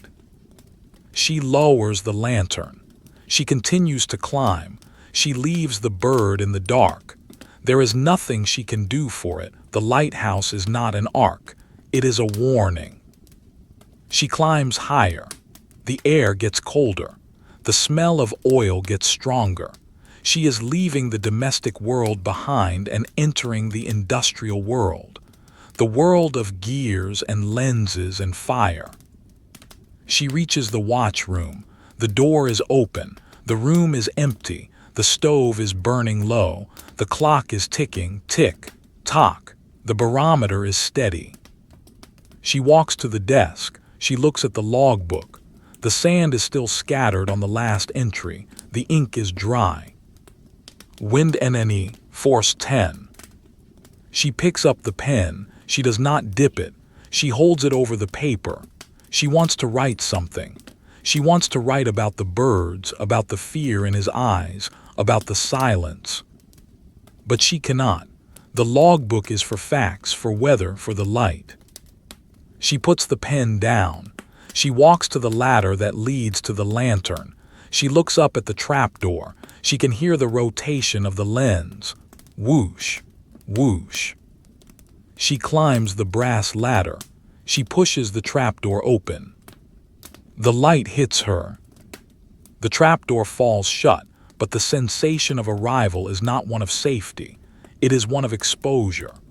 Entering the lantern room is like stepping inside the workings of a clock that is suspended in a hurricane. The transition from the shadowed, silent watch room to this high altar of light is violent in its intensity. The light is not merely illumination here. It is a physical force. It possesses weight and temperature. It presses against the skin, searing and absolute. The incandescent mantle, burning with the ferocity of a captive star, emits a brilliance that bleaches the color from the world, rendering everything in high contrast extremes of blinding white and abyssal black. The wife stands on the metal grating of the floor. The air here is turbulent. Despite the heavy glass panes that seal the room, the drafts are aggressive. They find their way through the vents in the copper dome, through the microscopic gaps in the astragals, creating a swirling vortex of air currents that are alternately freezing and scorching. The heat from the lamp rises in a shimmering column, distorting the air above the lens, while the cold from the glass radiates inward, a wall of ice that pushes against the warmth. She stands at the boundary of these two thermal fronts, her face burning, her back freezing. She shields her eyes against the glare. The great lens dominates the room. It is an architectural marvel of brass and glass, a beehive of prisms standing 12 feet tall. It is beautiful and terrifying. It rotates with a heavy, fluid grace floating on its bed of mercury. The sound of its movement is a low, rhythmic whoosh, a breathing sound that underpins the screaming of the wind outside. Whoosh, darkness. Whoosh, light. The beam swings around, a solid bar of white fire that cuts through the room before exploding out into the night. She moves to the gallery walkway, the narrow iron path that circles the lens. She keeps one hand on the brass railing, feeling the vibration of the tower. Up here, the sway is pronounced. The floor tilts gently beneath her feet, a slow, sickening roll that mimics the motion of a ship in a swell. The tower is dancing with the wind, flexing to avoid breaking. She bends her knees slightly, absorbing the movement, a sailor on a stone ship. She looks at the glass. The storm panes are thick, reinforced, designed to withstand the impact of waves that can reach this height in the worst gales. But tonight, the threat is not just water. It is the ice and it is the birds. She sees what the husband saw. The glass is not clear. It is smeared with a chaotic, frozen collage of violence. The husband had scraped the worst of the ice away, but the evidence of the bird strike remains. Feathers are frozen to the outer surface of the panes, stuck fast in the rime. They are black and iridescent, shimmering with purples and greens in the flash of the light. They look like leaves stripped from a dark forest, plastered against the window by the gale. There are hundreds of them. Small, soft bodies, caught in the transition between flight and death, preserved in the ice. She steps closer to the glass, fighting the radiant cold that pours off it. She looks down through the lower panes to the outer gallery railing. The iron grating outside is piled high with drifts, but they are not drifts of snow. They are drifts of black shapes, the starlings. The husband said knee-deep, and he was not exaggerating. They are heaped in the corners of the windward side, a mound of soft charcoal shapes dusted with the white powder of the snow. The light swings around, illuminating the pile for a fraction of a second. In that flash, she sees the details. The tiny claws curled in death, the beaks open as if screaming, the delicate layering of the wing feathers. Then darkness swallows them again. Then light. Then darkness. It is a macabre slideshow repeating every 15 seconds. She feels a profound, hollow sadness. It is not a sharp grief, but a dull, heavy ache that resonates with the gray tone of the storm. These birds were migrating, following an ancient magnetic path, driven by the instinct to survive. They were drawn to the light, confused by the artificial sun that pierced the darkness. They flew towards it, seeking warmth, seeking guidance, and they found only the hard, unyielding glass and the freezing wind. They are the collateral damage of the safety of ships. For the sailors to live, the birds must die. It is an exchange of souls that the lighthouse demands. She turns her eyes away from the carnage outside and focuses on the glass in front of her. The husband cleared the outside, but the inside of the panes is fogging. The condensation is heavy, weeping down the glass in long, distorting rivulets. If left unchecked, the water will pool on the sill and rot the frames. It will blur the beam, diffusing the light, weakening the signal. She reaches into her apron pocket and pulls out a clean cloth. It is a piece of chamois leather, soft and yellow. She begins to wipe the glass. Squeak, rub, squeak. The sound is sharp and intrusive in the roaring room. She starts at the top of the pane, reaching up high, stretching her body. She drags the leather down in a long, vertical stroke. The condensation vanishes, leaving a clear streak. Through the clear glass, the storm looks closer, more immediate. The snow swirls in a chaotic vortex, illuminated by the stray light from the lantern. It looks like the universe is dissolving into white noise. She wipes the next section, and the next. It is a rhythmic, repetitive task. Reach, drag, wipe. Reach, drag, wipe. Her arm aches, but she does not stop. She is erasing the tears of the tower. She works her way around the circle, moving from pain to pain. As she moves to the leeward side, the noise of the wind drops slightly, shielded by the bulk of the tower, only to rise again as she rounds the curve back to the windward face. The lens rotates beside her, a constant, indifferent companion. She watches the prisms as they pass. They are triangular in cross-section, ground to a precise curvature. They catch the image of the room, the stovepipe, the ladder, her own figure, and break it apart, scattering it in a kaleidoscope of amber and gray. She sees her own face reflected in the glass of the lens, stretched and distorted, a ghost trapped inside the crystal. Her eyes look huge and hollow. Her mouth is a thin line. She looks like a part of the machinery, just another component made of flesh and bone instead of brass and iron. She finishes the lower panes. She folds the chamois. It is damp now, cold and heavy. She puts it back in her pocket. She turns her attention to the lamp itself, the heart of the machine. She steps onto the raised dais closer to the heat. The temperature jumps 20 degrees. The smell is intense here, vaporized paraffin, hot metal, the ozone tang of the heat. The lamp hisses. HSSSSSSSSSS.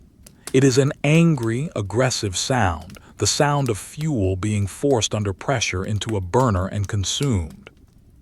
She checks the pressure gauge on the fuel tank. The needle is steady at 30 psi. The husband pumped it up before he left and the pressure holds well.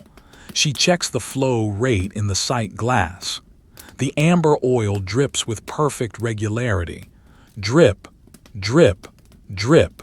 It is the pulse of the light. The mantle is the critical component. It is a fragile mesh bag made of thorium and cerium oxides, no larger than a pear. When heated by the oil vapor flame, it glows with that terrifying white incandescence. It is delicate. A sudden draft, a vibration, a flaw in the weave, and it can crumble to dust. If the mantle breaks, the light goes out. She leans in, squinting against the glare, examining the mesh. It looks perfect. A seamless cone of light. It is a miracle of chemistry, hanging there in the center of the storm, defying the dark. She steps back, blinking. The afterimage of the mantle burns in her retina, a black spot that dances in her vision.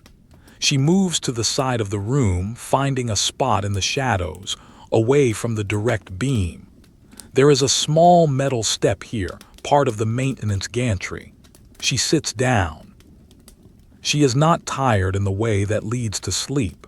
She is tired in the way that leads to a trance. She wraps her shawl tight. She watches the rotation. The beam sweeps the room. It catches the dust motes. They flare like sparks and vanish. It catches the brass railing. It gleams like gold and vanishes. It catches the condensation she missed. It shines like diamonds and vanishes. The rhythm is hypnotic. 4 seconds of light, 4 seconds of dark. It is a slow visual metronome that regulates her breathing. In, out, light, dark. She thinks about the ships out there. Are there any tonight? Is there a captain on a bridge, gripping the rail, peering through the sleet, looking for this flash? Does he see it?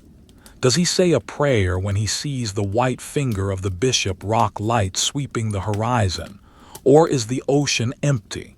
Is the light shining for no one? It does not matter. The light does not care if it is seen. The light only cares that it shines.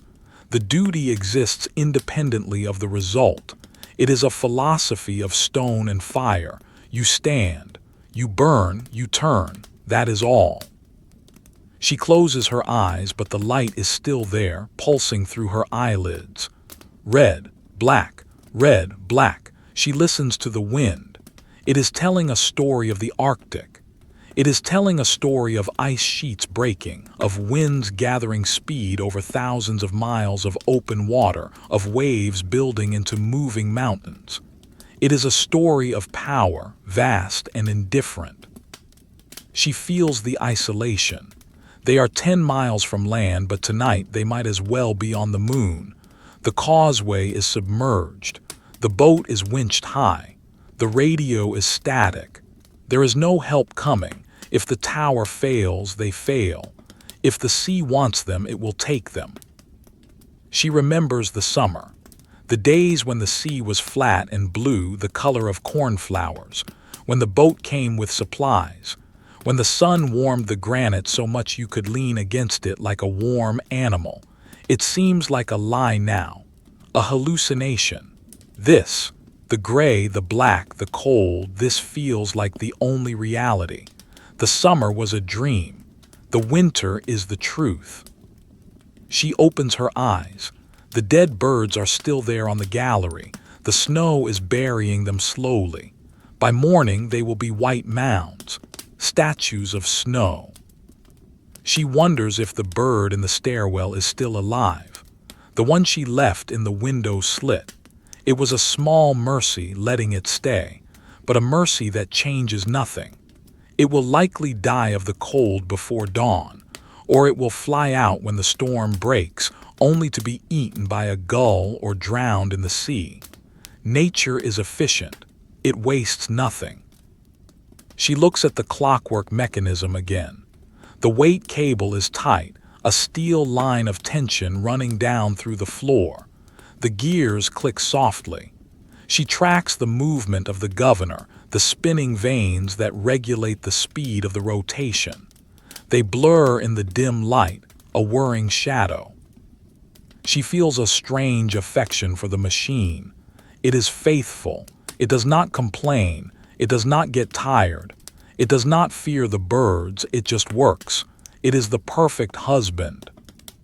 She smiles, a faint, dry movement of her lips. It is a thought she would never speak aloud. The cold is seeping through her boots. The metal grating conducts the temperature of the room directly into her soles. She wiggles her toes. They feel numb. She needs to move again. Stagnation is dangerous. In the cold, you must keep the blood moving. She stands up. She walks a circuit of the room. 10 paces, turn, 10 paces, turn. She is patrolling her cage. She runs her hand along the brass wall of the lower lantern. It is condensation slicked. She wipes her hand on her apron. She stops at the landward side. She looks towards the mainland. There is no light visible. The storm has blotted out the world. There is only the gray swirl of the snow in the beam. She imagines the village. She imagines the house she grew up in. A small cottage with a thatched roof. A fire that smelled of wood, not coal. A garden with rosemary and lavender. Those smells are gone. Her world is now the smell of paraffin and salt. The smell of ozone. The smell of wet wool. She leans her forehead against the cold glass of the inner pane. The vibration rattles her skull. BZZT. BZZT. It is a massage of ice. She closes her eyes and lets the tower shake her. She merges with the stone. She becomes heavy. She becomes rooted. "I am the keeper," she whispers. The wind screams a reply, a high tearing shriek that sounds like Nuwu. She pulls back from the glass. Her breath has left a patch of fog on the pane. It fades quickly, eaten by the dry heat of the lamp. She checks the time. It has been an hour since she came up. The husband is sleeping. The fire in the kitchen will be needing coal soon. The cycle of maintenance calls her down, but she lingers. She lingers because up here in the violence of the lantern she feels awake. Down there in the warm, quiet kitchen she feels like she is suffocating in the boredom. Here there is danger. Here there is the raw edge of existence. She looks at the lens one last time, the great glass eye. It sweeps past her.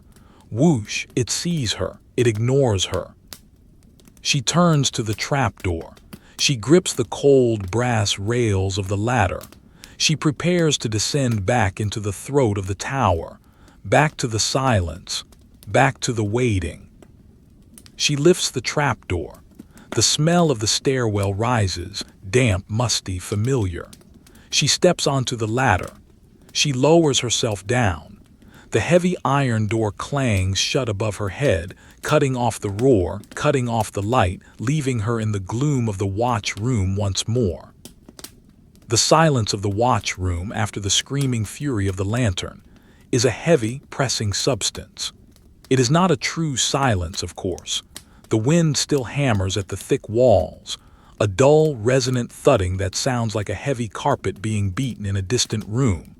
But compared to the glass cage above, it feels like a crypt.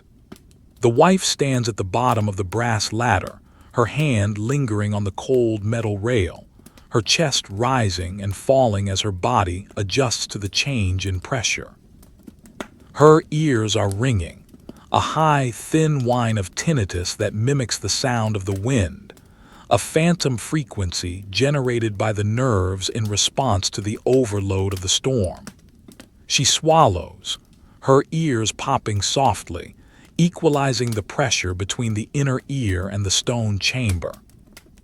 The light here is dim, a single oil lamp on the wall casting a pool of jaundice yellow illumination that struggles against the encroaching shadows.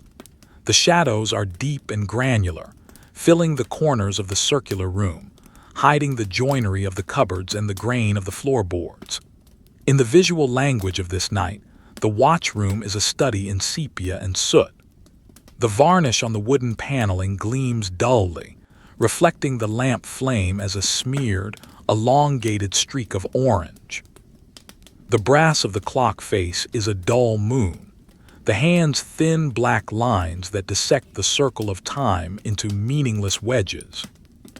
She moves away from the ladder. Her movements are slow underwater.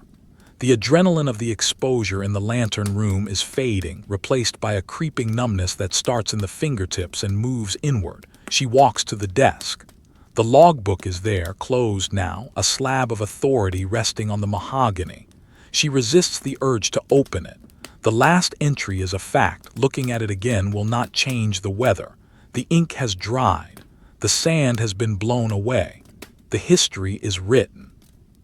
She looks at the coal stove. It is a small, sullen iron box, glowing with a faint red eye at the grate. She picks up the small shovel, a toy-like tool compared to the heavy shovel in the coal bunker below. She opens the stove door. The heat that escapes is dry and dusty.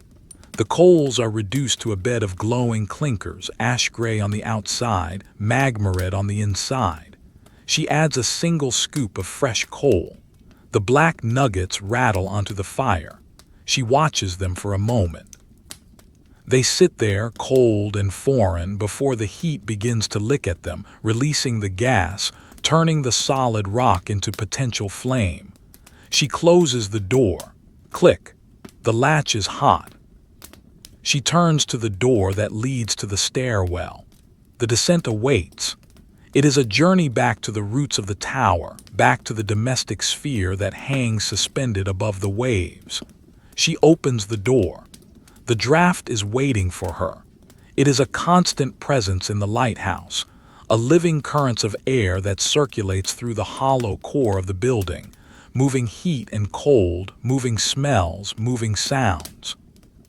It rushes past her ankles, smelling of damp limestone and the distinct, sharp scent of ozone that drifts down from the electrical charge of the storm. She steps onto the landing.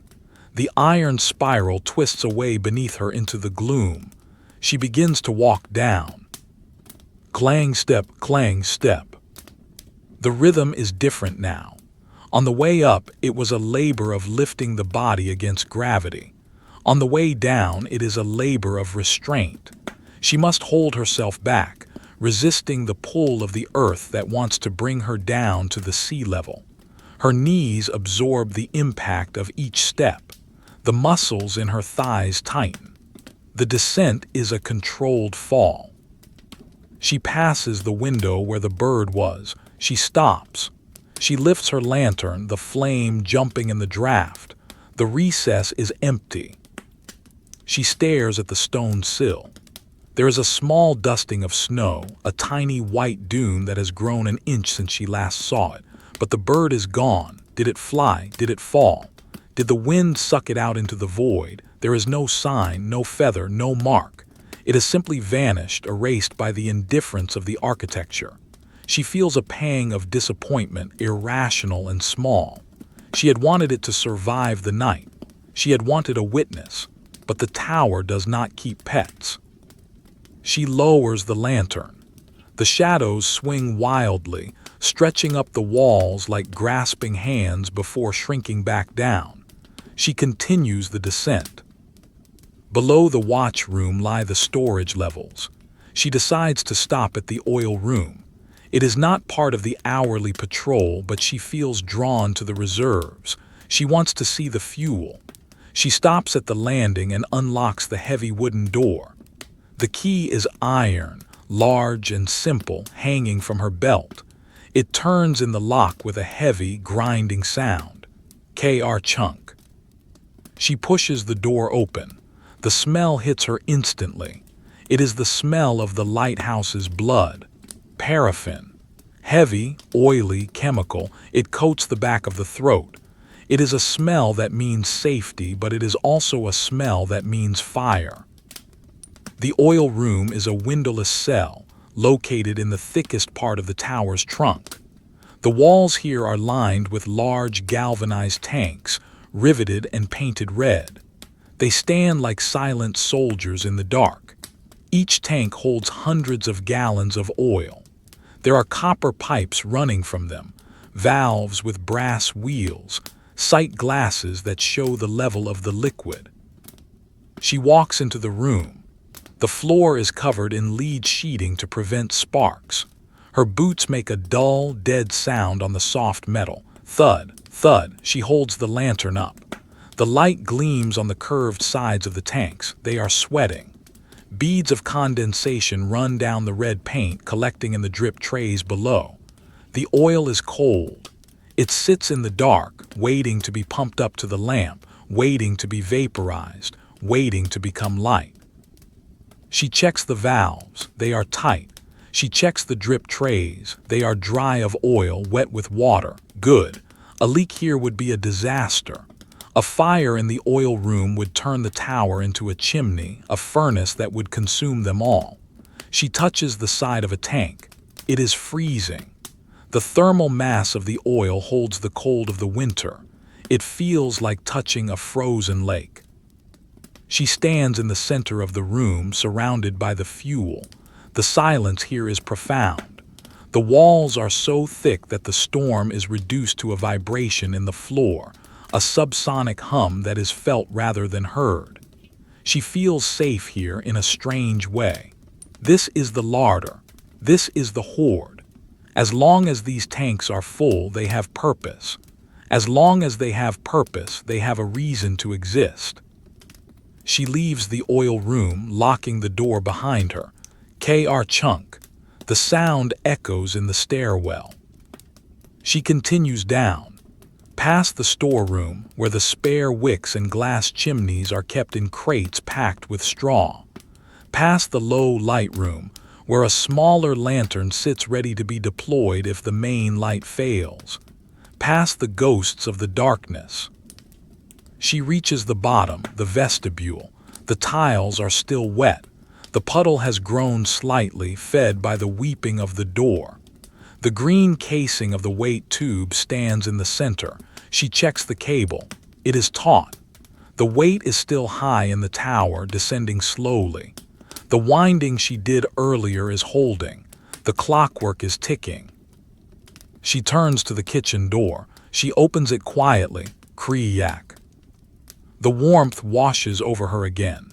It is a sensory shock, the sudden transition from the industrial cold of the stairwell to the domestic heat of the living quarters. The air is thick with the smell of drying wool and peat smoke. The light is soft, amber, forgiving. She steps inside and closes the door. She leans against it, closing her eyes for a moment, letting the heat seep into her clothes. Her oilskin coat, which she did not wear for the short trip up, but which hangs by the door, seems to greet her with its smell of rubber. She opens her eyes. The room is quiet. The husband is asleep. She walks softly to the alcove. The curtain is drawn, but a small gap remains. She peeks through. He is lying on his back, his mouth slightly open. His breathing is deep and regular, a snoring rumble that competes with the wind. HRRRSHHH. HRRRSHHH. His hands are twitching slightly in his sleep, grasping at invisible ropes, turning invisible handles. Even in his dreams, he is working. Even in his sleep, he is the keeper. She looks at his face. In the dim light, the lines of exhaustion are smoothed out. He looks younger. He looks like the man she met on the mainland 20 years ago before the salt and the wind eroded him. She feels a sudden surge of tenderness mixed with pity. He carries the weight of the tower on his shoulders. He worries about the lens. He worries about the commissioners. He worries about the coal. He worries about her. She gently pulls the curtain closed, sealing him in his warm cave. She turns back to the room. She is the guardian of the hearth now. It is her watch, unofficial but real. She walks to the stove. She opens the firebox door. The peat has burned down to a solid block of glowing embers, a cubic foot of heat. She adds another sod. It is dry and fibrous, smelling of the bog. It catches fire quickly, sending a lazy curl of blue smoke up the chimney. She adjusts the damper, slowing the airflow. She wants the fire to last. She wants it to be there when he wakes. She checks the kettle.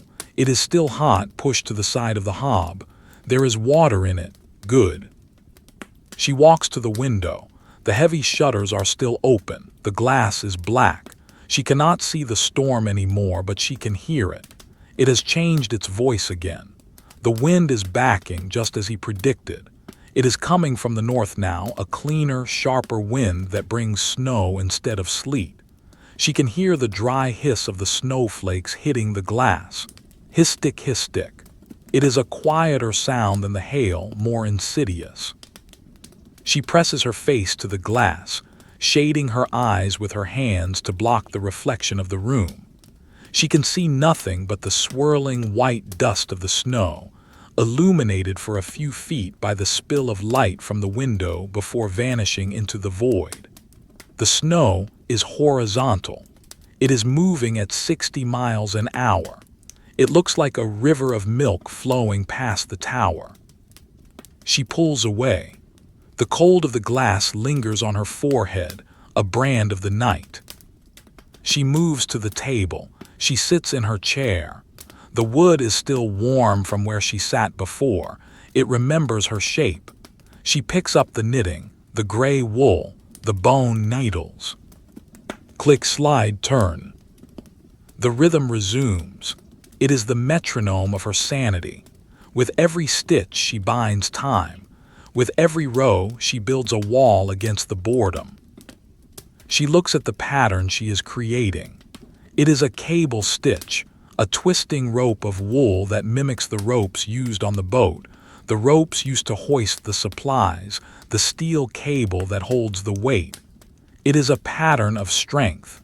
It is a sweater for him, a layer of armor against the next storm.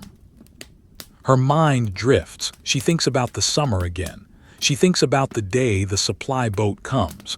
The excitement of it, the box of groceries, the fresh apples, the letters from the mainland, the newspapers that are already a week old, the voices of the boatmen shouting over the swell. Hello, catch! the thud of the crate landing on the rock, the frantic activity of winching it up before the wave comes.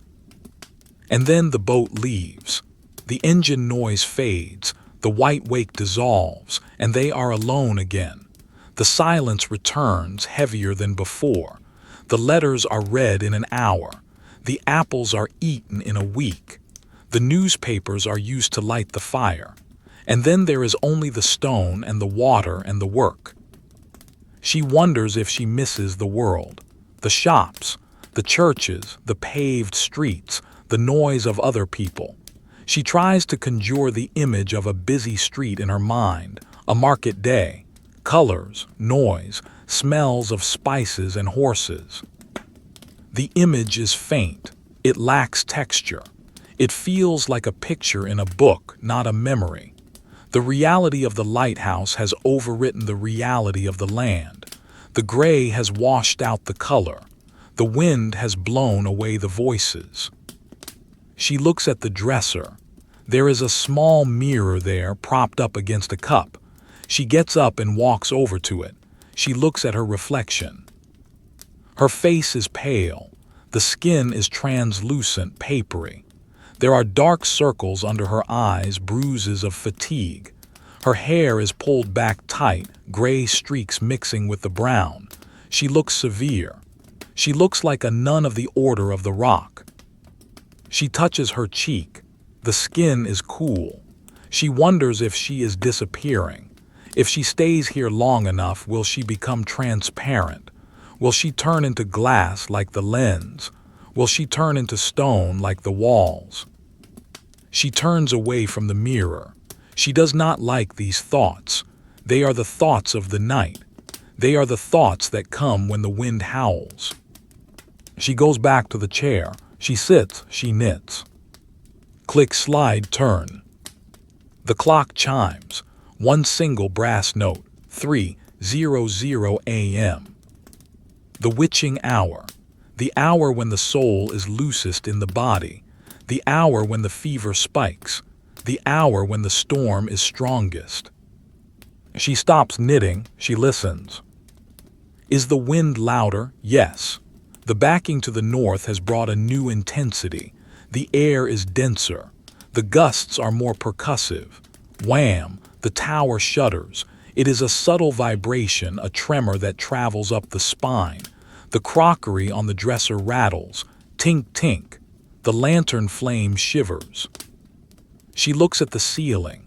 Above her head, through the layers of stone and iron, the great lens is turning. Whoosh, whoosh. It is fighting the wind.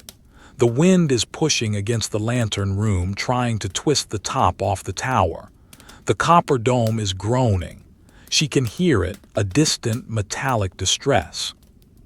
She prays, not a formal prayer, not a prayer of words, but a prayer of will. Hold, stand, endure. She thinks of the blocks, the dovetailed granite, the weight, the geometry. She trusts the geometry. She feels a draft on her feet. The cold air is pooling on the floor. The fire is struggling to heat the room against the sucking pressure of the gale. She pulls her feet up onto the rung of the chair. She wraps the shawl tighter. She is a bundle of wool and bone. She looks at the coal scuttle. It is half empty. She will need to fill it again before morning. But not yet. She cannot face the cold of the vestibule yet. She picks up the book from the table. It is the service instructions. She opens it at random. The pages are soft, dog-eared. Rule 14. The light must be kept burning bright and clear from sunset to sunrise. Rule 15. The lenses must be cleaned of all soot and moisture. Rule 16. The keeper must not sleep during his watch. Rules, order, structure. They are the skeleton of their life. Without the rules, there is only the chaos of the ocean. The rules are the only thing that separates them from the birds dying on the glass. She closes the book. She knows the rules. They are etched into her mind like the commandments on tablets of stone. She looks at the husband's boots by the curtain. They are heavy, black, scarred. They look like two sleeping animals. They have walked thousands of miles, but they have never left the rock. They have walked in circles, up the stairs, down the stairs, around the gallery, around the kitchen, a journey to nowhere. She feels a sudden, overwhelming wave of exhaustion. It is a physical weight pressing down on her eyelids. The warmth of the room is a narcotic. She wants to close her eyes, just for a minute. But she cannot. Rule 16, the keeper must not sleep. She is the keeper now. She stands up, she shakes herself. She walks the perimeter of the room. 10 paces, turn, 10 paces, turn. She touches the walls, the painted brick is rough. She traces the mortar lines, she counts the bricks. She stops at the sink. She pumps the handle, squeak, gush. She splashes cold water on her face. The shock is immediate. The cold water smells of the cistern, of the dark stone belly of the tower. It wakes her up. She dries her face with a rough towel. Her skin tingles. She is awake. She is alert. She is ready for the next hour. She goes back to the window. The snow is thicker now. It is piling up on the ledge. It is burying the world. She wonders about the morning. Will there be a morning? Or will the gray just lighten slightly? In the winter, the sun is a theoretical concept. The day is just a diluted version of the night, a gray twilight that lasts for 6 hours before the darkness returns. She longs for the color green, real green, not the painted green of the machinery, but the chaotic, vibrant green of grass. She closes her eyes and tries to visualize a blade of grass, the way it bends, the way the light shines through it. It is difficult. The image is monochrome. Her mind is painting in charcoal. She opens her eyes. The fire pops. A blue flame dances on the peat. It is beautiful. It is the only living thing in the room besides her and the sleeping man. She watches the flame. It dances. It twists. It consumes. She sits. She waits. The tower vibrates. The wind howls. The ocean attacks. And the light turns. Somewhere above her, the great eye sweeps the dark, searching for something it will never find. The clock on the mantelpiece chimes the quarter hour. Ding-dong. A simple, brassy interval that marks the passage of 15 minutes since the hour struck. In the silence of the kitchen, it sounds absurdly cheerful, a domestic sound from a parlor in a city that has no business existing here, suspended in a stone tube above the churning Atlantic. The vibration of the chime hangs in the air for a moment, competing with the low-frequency rumble of the wind, before it is swallowed by the peat smoke and the shadows. The wife sits motionless. The knitting lies in her lap, a dormant creature of gray wool. Her hands rest upon it, fingers curled slightly, mimicking the shape of the needles even in repose. The fire in the stove has settled into a deep, steady burn, the flames short and blue, licking at the underside of the iron top plate. The heat is constant, but it is localized. Beyond the radius of the hearth rug, the room belongs to the cold. The cold is not an intruder. It is the natural state of things. The warmth is the aberration, a temporary bubble of energy that must be fed constantly to exist. She listens to the storm. The wind has fully backed to the north now. The character of the sound has changed completely. Before, it was a bludgeoning force, a heavy, wet hammering that shook the foundations. Now it is a slicing force. The north wind is sharper, thinner, faster. It whistles. It screams through the vents and the gaps in the shutters with a high-pitched, harmonic keen that sets the teeth on edge. She-yi. It is the sound of air moving over ice, air that has traveled across the pole, across the frozen wastes, picking up nothing but cold until it hits this rock. She can feel the temperature dropping. It is a physical descent, a sliding scale that she can sense on her skin. The draft that snakes under the door is no longer just cool, it is freezing. It bites at her ankles through the heavy wool of her stockings. The window pane, which was weeping with condensation an hour ago, is now dry. The moisture has frozen. A fern-like pattern of frost is growing on the inside of the glass, creeping up from the sill, obscuring the view of the night. The room is being sealed in ice. She stands up. Her joints are stiff. The cold has seeped into the fluid of her knees.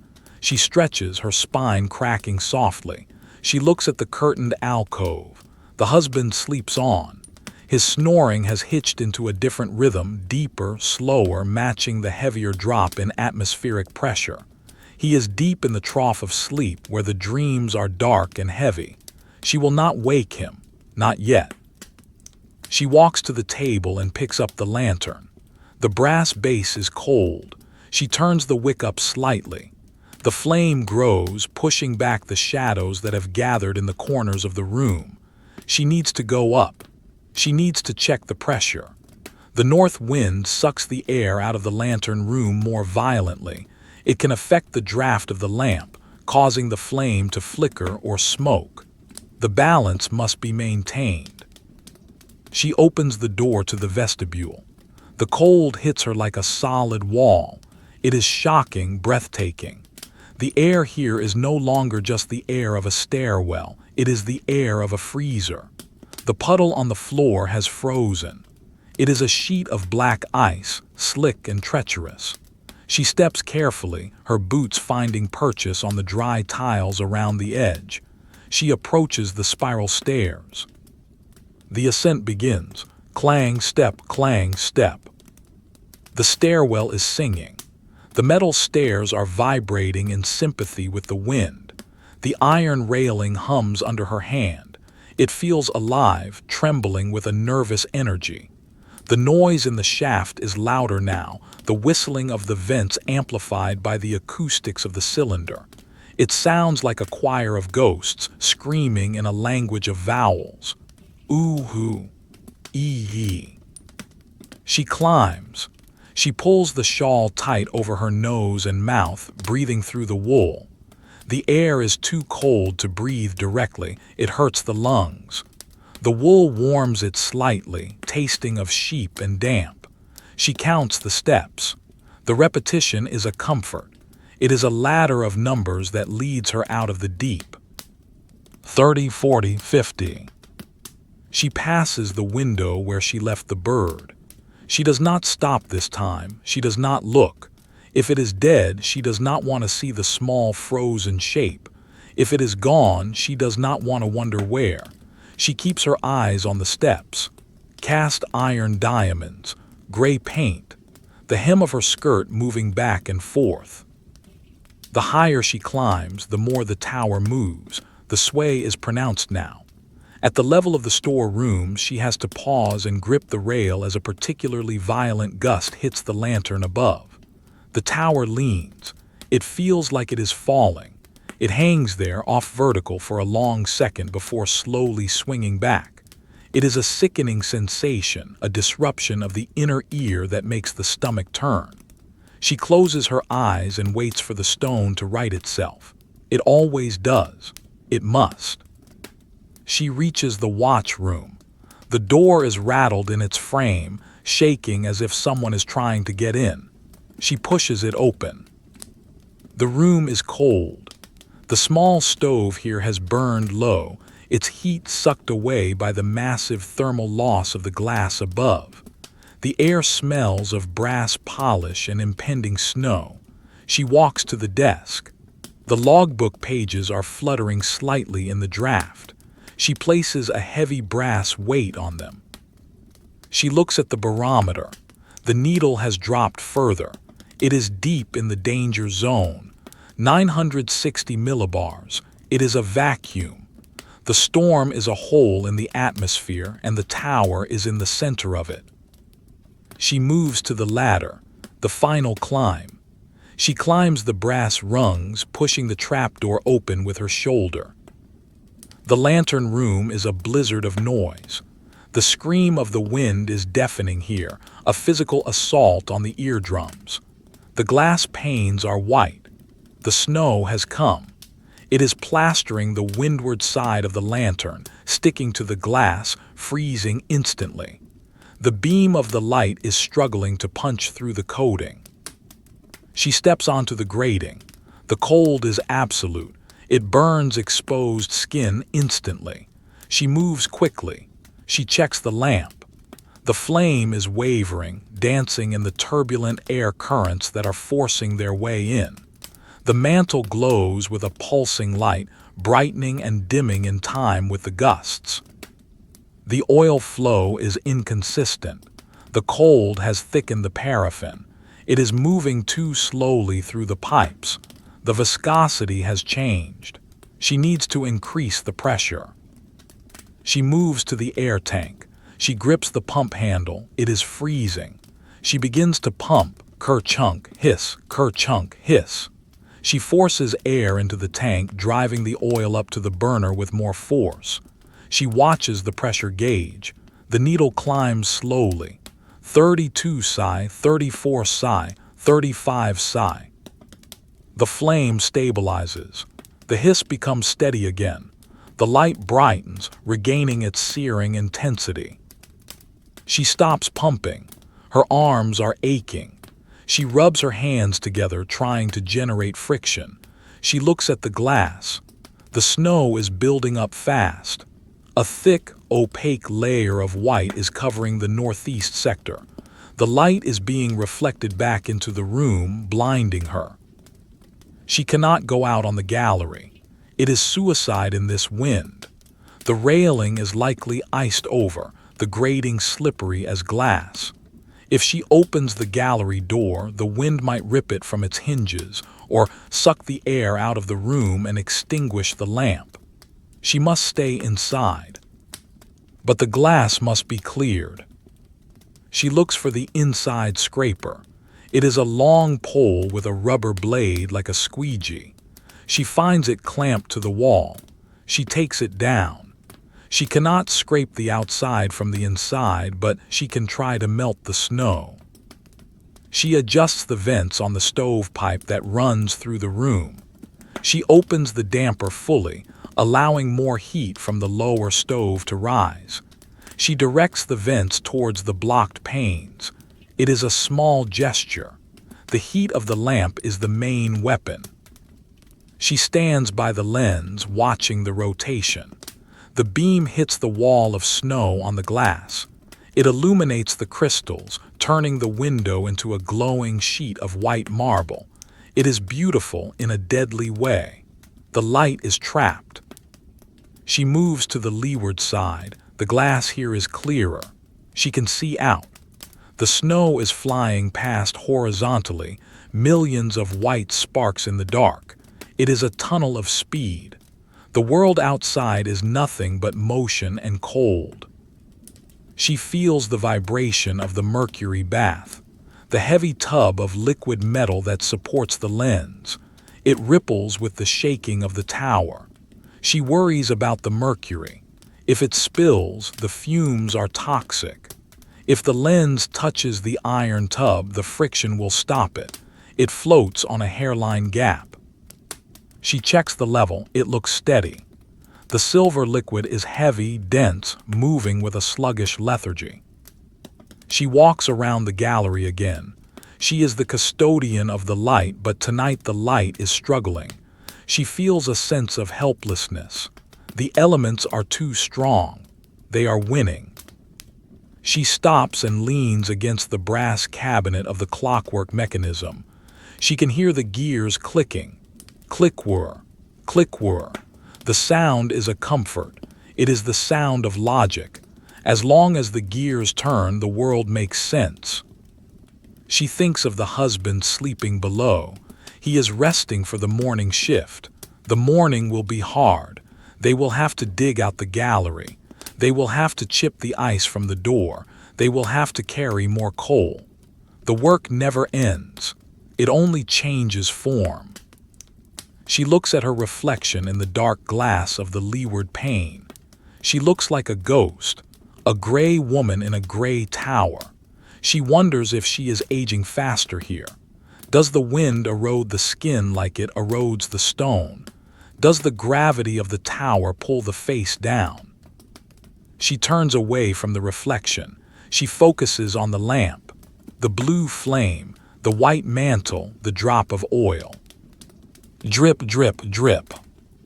She counts the drops. It is a meditation. 100 drops, 200 drops. The time passes. The storm rages. The tower sways. She feels a sudden chill on her neck, a draft. She turns. The trapdoor is vibrating. The pressure difference is trying to lift it. She walks over and stands on it, adding her weight to the iron. She stands there, a human bolt, holding the seal. She stands there for a long time. 5 minutes, 10. She does not know she is just weight, she is just ballast. The wind gusts again, a massive tearing sound. The copper dome rings like a bell. Boom. She flinches, but she does not move. She holds her ground. The gust passes, the pressure equalizes. She steps off the trapdoor. She needs to go down. She has done what she can. The pressure is up. The oil is flowing. The heat is directed. The rest is up to the stone. She opens the trapdoor. The air rushes up. She climbs down the ladder, closing the heavy iron plate behind her. The roar is cut off. She is back in the watch room. She does not stop. She continues down the spiral, down the throat. She reaches the kitchen. She enters. The room is unchanged. The fire is still burning. The husband is still sleeping. But something is different. She looks at the table. The knitting is there. The lantern is there. She looks at the floor. There is a new puddle by the door. Water is coming in under the main door. The vestibule is flooding. The ice has breached the seal. She stares at the water. It is creeping across the floorboards, dark, salty, cold. She sighs, a long, slow exhalation. She goes to the sink. She picks up the bucket. She picks up the rag. She walks to the puddle. She kneels down. She begins to wipe. Swish, ring, swish, ring. The water on the floor is not a passive substance. It is an invader with a will of its own. It moves with a slow, dark intelligence, seeking the lowest points in the uneven geography of the floorboards, flowing along the valleys of the grain, darkening the scrubbed pine from a pale, bone-like white to the deep, saturated color of wet driftwood. The wife kneels on the floor, her knees pressing into the hard wood, her skirt gathered up around her thighs to keep the hem dry. The position is one of supplication, a prayer to the domestic gods of dryness and warmth, but there is no answer, only the cold seep of the Atlantic Ocean entering her home. She holds the rag in her right hand. It is a heavy piece of gray flannel, a square of fabric that has been washed so many times it has lost its nap and become a dense, felted material. She presses it down into the puddle. The water rises up to meet it, soaking into the fibers instantly. The cloth turns black as it drinks the brine. She watches the water disappear from the wood, sucked up into the matrix of the wool. It is a small victory, a temporary reclaiming of the dry land. She lifts the sodden cloth. It is heavy now, dripping with the weight of the sea. She moves it to the galvanized bucket that sits beside her. She grips the cloth with both hands, twisting it. Her wrists turn, her knuckles white with the effort. Squelch, splatter, drip. The water is wrung out, falling into the bucket with a chaotic, drumming sound. The sound is loud in the quiet kitchen, a sharp punctuation mark in the long sentence of the storm. The water in the bucket swirls, dark and gray, carrying with it the dust of the floor and the invisible salt of the ocean. She twists the cloth until the last drops are forced out, until the fabric is merely damp, not wet. Then she returns it to the floor. Swish, wipe, swish, wipe. The rhythm is established. It is a slow, circular motion, like the grinding of corn or the polishing of a lens. She works her way across the threshold, chasing the water back to its source. The source is the gap beneath the heavy oak door that leads to the vestibule. The door is swollen with damp, fitting tightly in its frame, but the wind pressure outside is so immense that it is forcing the water through the microscopic imperfections in the seal. The water bubbles up under the wood, a tiny, intermittent spring of freezing liquid. She reaches the door. She presses the rag against the gap, forming a dam.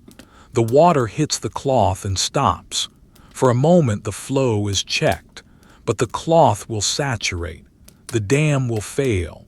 It is a holding action, a delaying tactic against the inevitable. She stands up. Her knees crack. Her back aches with a dull, muscular throb that radiates from the base of the spine. She looks down at the wet patch on the floor. It is cleaner than the rest of the wood, scrubbed by the salt and the friction. It gleams dully in the light of the oil lamp. She picks up the bucket. It is half full now. The water sloshes heavily as she moves, a tidal sound contained in a tin vessel. She walks to the sink. She lifts the bucket. The handle digs into her palm. She tips it. The water rushes out, a gray torrent spiraling down the brass drain, returning to the darkness of the outflow pipe, falling back into the sea from which it came. It is a cycle of futility. The ocean comes in. She puts it in a bucket. She pours it back. The ocean comes in again.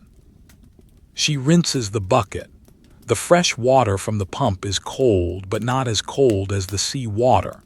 The sea water feels like liquid ice. It burns the skin with its temperature. She dries her hands on her apron. The skin of her fingers is wrinkled, white and pruned from the moisture. They look like the hands of a washerwoman, not the hands of a keeper. She needs to check the vestibule again. She needs to see the enemy. She opens the kitchen door. Kriyak. The vestibule is a freezer. The temperature here has dropped even further since her last visit. The air is so cold it feels thick, resistant to movement. The puddle on the black and white tiles is no longer liquid. It has frozen solid. It is a sheet of black ice, spreading from the outer door halfway across the room. It reflects the light of her lantern like a mirror, a dark, perfect surface that hides the treacherous slickness. She steps onto the dry tiles at the edge of the ice. She holds the lantern low. She examines the base of the main door. The ice has built up there, a thick white weld of frozen spray that seals the bottom of the door, but the water is still finding a way. It is coming through the keyhole. It is seeping through the joints of the wood itself. The door is sweating salt water. She shivers. The cold penetrates her clothes instantly, finding the gaps in the weave of her wool dress, sliding down her neck. She looks at the winding mechanism. The green paint is frosted over. A thin layer of white rime covers the casing. The brass handle is dull with condensation. The tower is freezing from the inside out. She listens to the wind. It is a constant, high-pitched scream here, amplified by the stone funnel of the staircase. Shi-yu-wu. It sounds like the tower is in pain. It sounds like the stone is crying. She looks up the shaft. The darkness is absolute. She can hear the faint thrum-thrum-thrum of the lens rotating far above, a heartbeat in the head of the giant. She cannot stop the leak in the vestibule. It is too cold to work here. The water freezes as soon as it enters. The ice is the seal. She hopes that the ice will build up enough to plug the gaps, to cauterize the wound in the building. She turns back to the kitchen. She steps over the threshold, closing the door quickly behind her. The latch clicks. She leans her weight against the wood, engaging the deadbolt. She is sealing the capsule. The kitchen is still warm, but the warmth is fragile. The leak has lowered the temperature of the floor. The cold is creeping up from the bottom of the room. She walks to the stove. The fire is burning steadily, but the peat is being consumed faster than usual. The draft from the storm is sucking the air up the chimney, making the fire burn hot and fast. She opens the coal scuttle. It is nearly empty. She scraped the bottom earlier. There is only dust and small chips of black rock left. She needs to go to the bunker. She hesitates. The bunker is off the vestibule. It means going back out into the cold. It means opening the door to the dark store. It is a hateful task, but the fire must not go out. If the fire goes out, the damp will win. The clothes will not dry. The tea will not brew. The husband will wake to a cold room. She sighs, a long, shuddering breath that leaves her body and disappears into the room. She picks up the scuttle. It rattles hollowly. She takes the heavy iron shovel. She goes back to the door. She steels herself. She opens it. The cold slaps her again. She ignores it. She walks across the tiles, skirting the ice. She reaches the coal store door. She opens it. The darkness of the coal store is different from the darkness of the stairwell. It is a solid, dusty darkness. The smell of coal is intense, earthy, and sharp. She raises the lantern. The mound of coal glitters. She digs the shovel in. Grunge, scrape.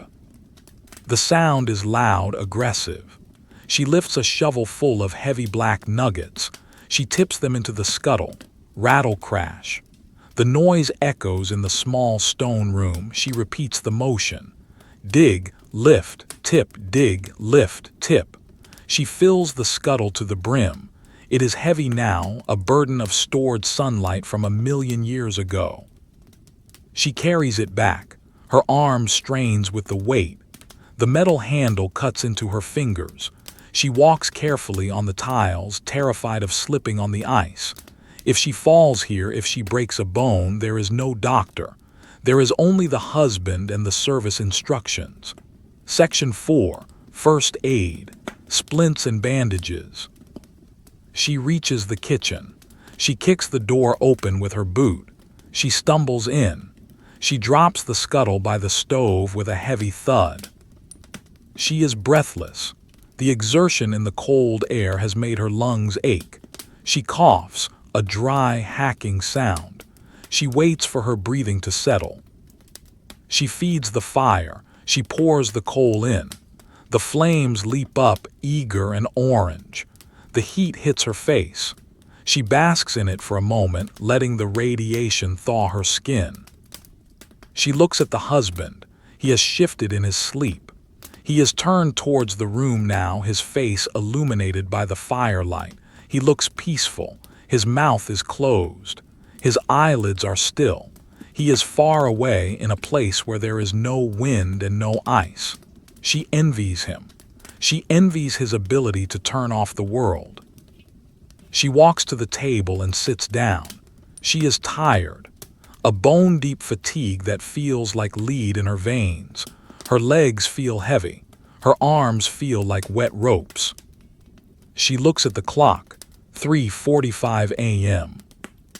The night is an ocean of time, and she is drifting in the middle of it.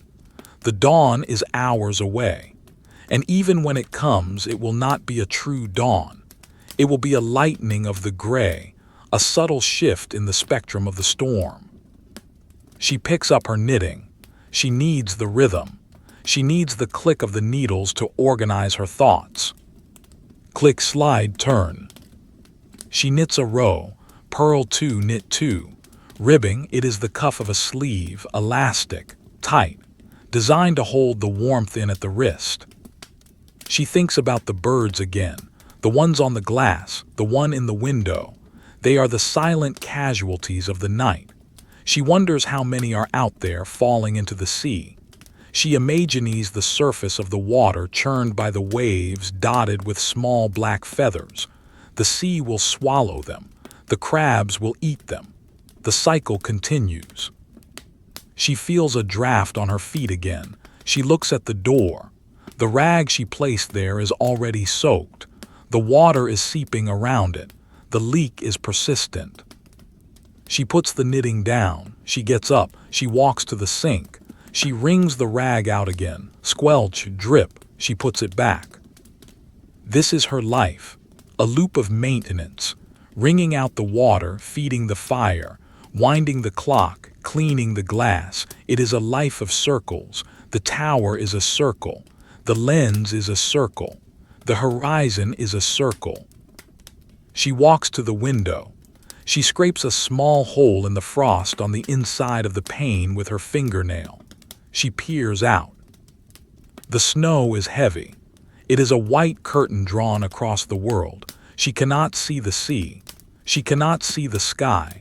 She can only see the snow falling through the beam of light. It looks like a tunnel of white sparks. It is hypnotic.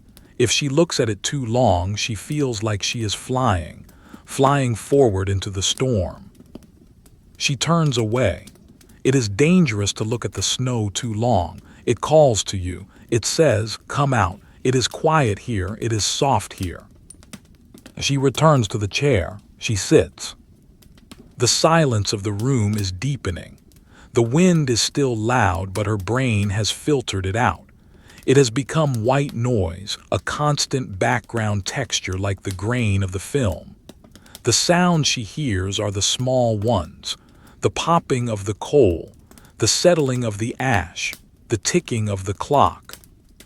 She looks at the dresser, the blue and white plates. They are from her mother, a wedding gift. They have survived 20 years of storms. They have traveled from lighthouse to lighthouse, from the Wolf Rock to the Longships to the Bishop. They are the only fragile things that have survived. She thinks about the future. Will they retire one day? Will they live in a cottage on the mainland? A cottage with a garden and a path that does not move. She tries to imagine it, sitting in a room that does not vibrate, sleeping in a bed that does not shake. It feels impossible. She feels that she has become part of the stone, that if she left the lighthouse, she would crumble, that she needs the wind to hold her together. The clock chimes again. Ding dong, ding dong, ding dong, ding dong. 4 o'clock. The watch is changing. Technically, the husband should wake now. He should take the dawn watch, but she does not move to wake him. He is sleeping so deeply, and the storm is so heavy. She can do another hour. She is strong. She is the keeper's wife. She decides to let him sleep until 5. Just one more hour of peace for him. One more hour of oblivion before he has to face the ice on the gallery. She stands up. She needs to move. Her body is seizing up in the chair. She walks the perimeter of the room. She touches the objects, the kettle, the teapot, the towel, the book. She stops at the medical dictionary. She opens it. She reads a definition at random. Hypothermia, a condition in which the body's core temperature drops below that required for normal metabolism and body functions. She reads the symptoms: shivering, mental confusion, paradoxical undressing, lethargy. She wonders if she is cold. She touches her face. It feels cool. She touches her hand. It feels cold, but she is not shivering. Is that a bad sign, or is she just acclaimed? She closes the book. She does not need a dictionary to know about the cold. She knows the cold intimately. She knows the cold of the wind, the cold of the water, the cold of the stone. She goes to the stove. She stands as close as she dares. She turns her back to the heat. She lifts her skirt slightly to let the warmth reach her legs. She feels the heat soaking into her heavy wool stockings. It is a delicious pain, the returning sensation of blood flowing in the capillaries. She looks at the puddle by the door. It has grown again. It is encroaching on the mat. She sighs. She goes to the sink. She gets the bucket. She gets the rag. As she kneels, swish, wipe, swish, wipe. The water is endless. The task is endless. She wrings the cloth, squelch. She empties the bucket, splash. She pauses. She hears a sound from the tower. A dull thud, then a sliding sound. Something has fallen, something heavy. Is it ice? A sheet of ice falling from the gallery railing, or something else? She listens, silence, just the wind.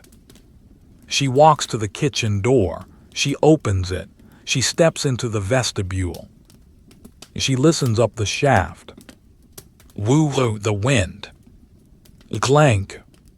A metallic sound from high up, near the lantern. Is it a gear, a pane of glass?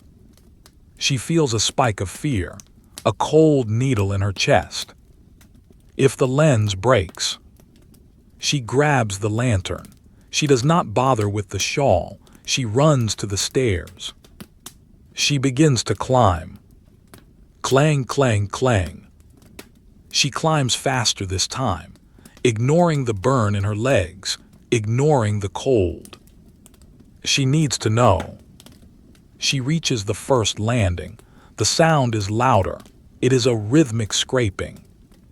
Scrape, scrape. It is coming from the outside. She climbs higher, past the window, past the store. She reaches the watch room. She bursts in. The room is empty. The logbook is on the desk. The clock is ticking. The sound is coming from above, from the lantern room. She climbs the brass ladder. She pushes the trapdoor open. The noise of the storm is deafening, but under it she hears the sound clearly. Something is hitting the glass. Not hail, not birds. She steps up. She looks at the pane. A rope. A heavy rope is loose. It is swinging in the gale. It has a metal hook on the end. It is banging against the glass. Bang, scrape, bang. It must have come loose from the gallery railing, or from the hoist. If it hits the glass hard enough, it will shatter the pane. If the pane shatters, the storm enters. The light goes out. She stares at the hook. It swings out into the darkness, then swings back, driven by the wind. Crack. It hits the astragal, the metal bar between the panes, inches from the glass. She watches it. It swings again. She has to stop it. She has to go out. She looks at the door to the gallery.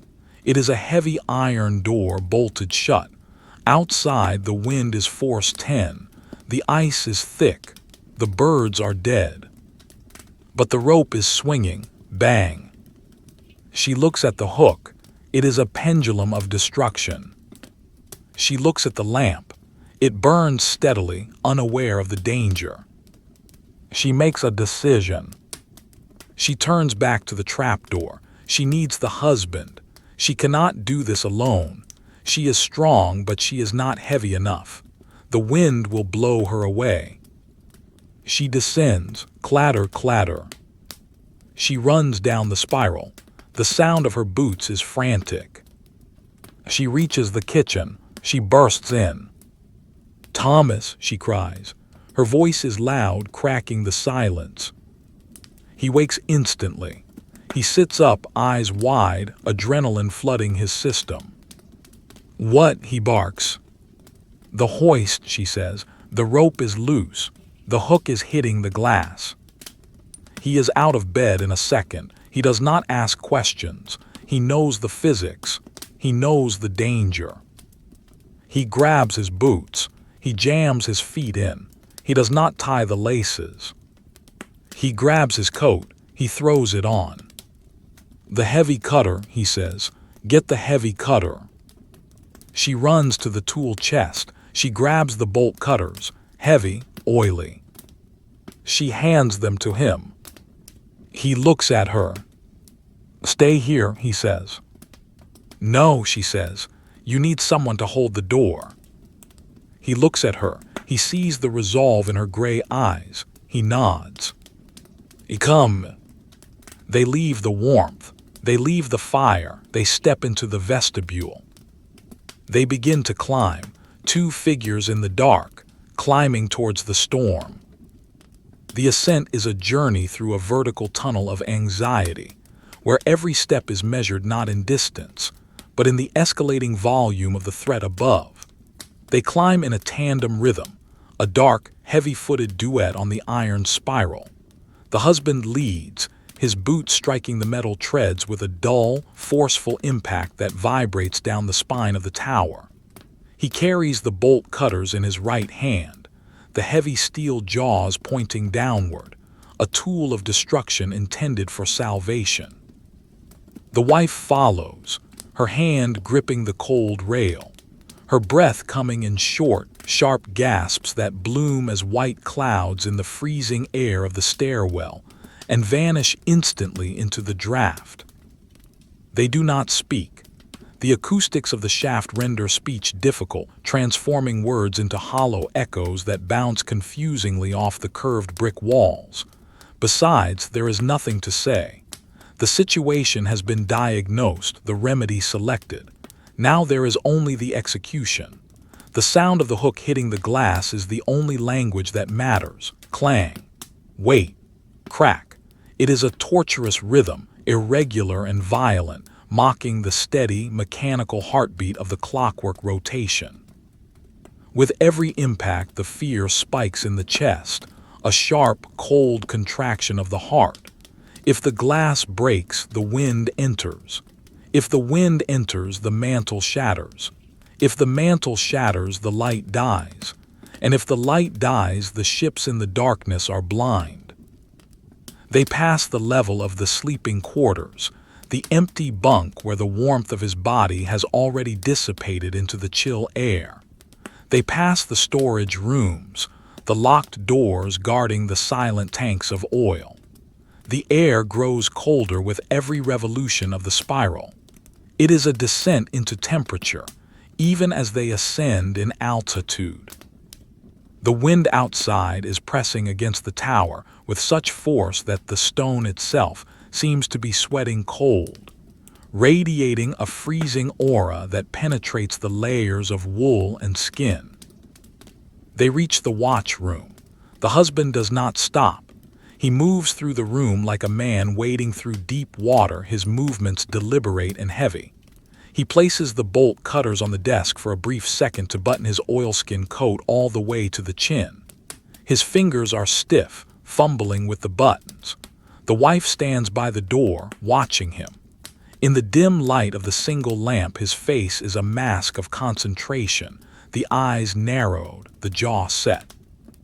He looks like a soldier preparing to go over the top of a trench. He picks up a coil of rope from the corner, the safety line.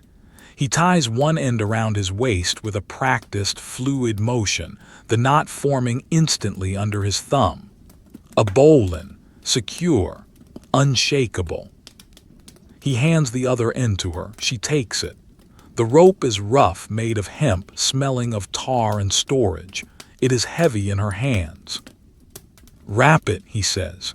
His voice is flat, barely audible over the roar of the wind above.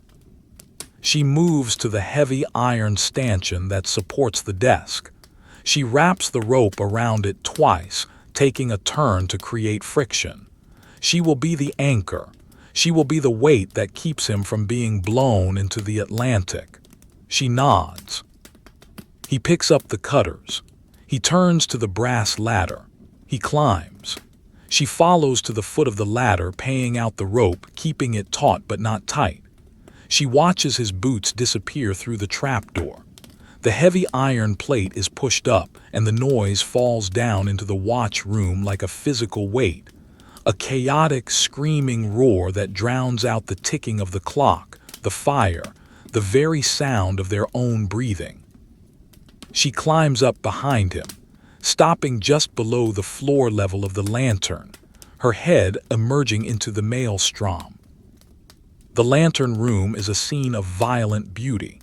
The great lens is rotating calmly, its beam slicing through the room, indifferent to the crisis. But the glass is under siege. On the northeast face, a dark shape swings out of the darkness, driven by the gale, and swings back in. Smash! The hook hits the astragal, the metal glazing bar, missing the glass by an inch. A spark flies, a tiny, bright star that dies instantly. The next hit might not miss. The glass is vibrating, humming with a high-pitched resonance that speaks of tension limits being reached. The husband moves to the gallery door. It is a small, heavy iron door on the leeward side of the lantern, shielded somewhat from the direct fury of the wind. But the pressure difference is immense. He grips the handle. He looks back at her. He checks the rope. She braces herself on the ladder, her feet hooked around the rungs, her hands gripping the rope where it snakes down to the anchor below. She nods. He turns the handle. The latch disengages with a heavy clunk. He pushes.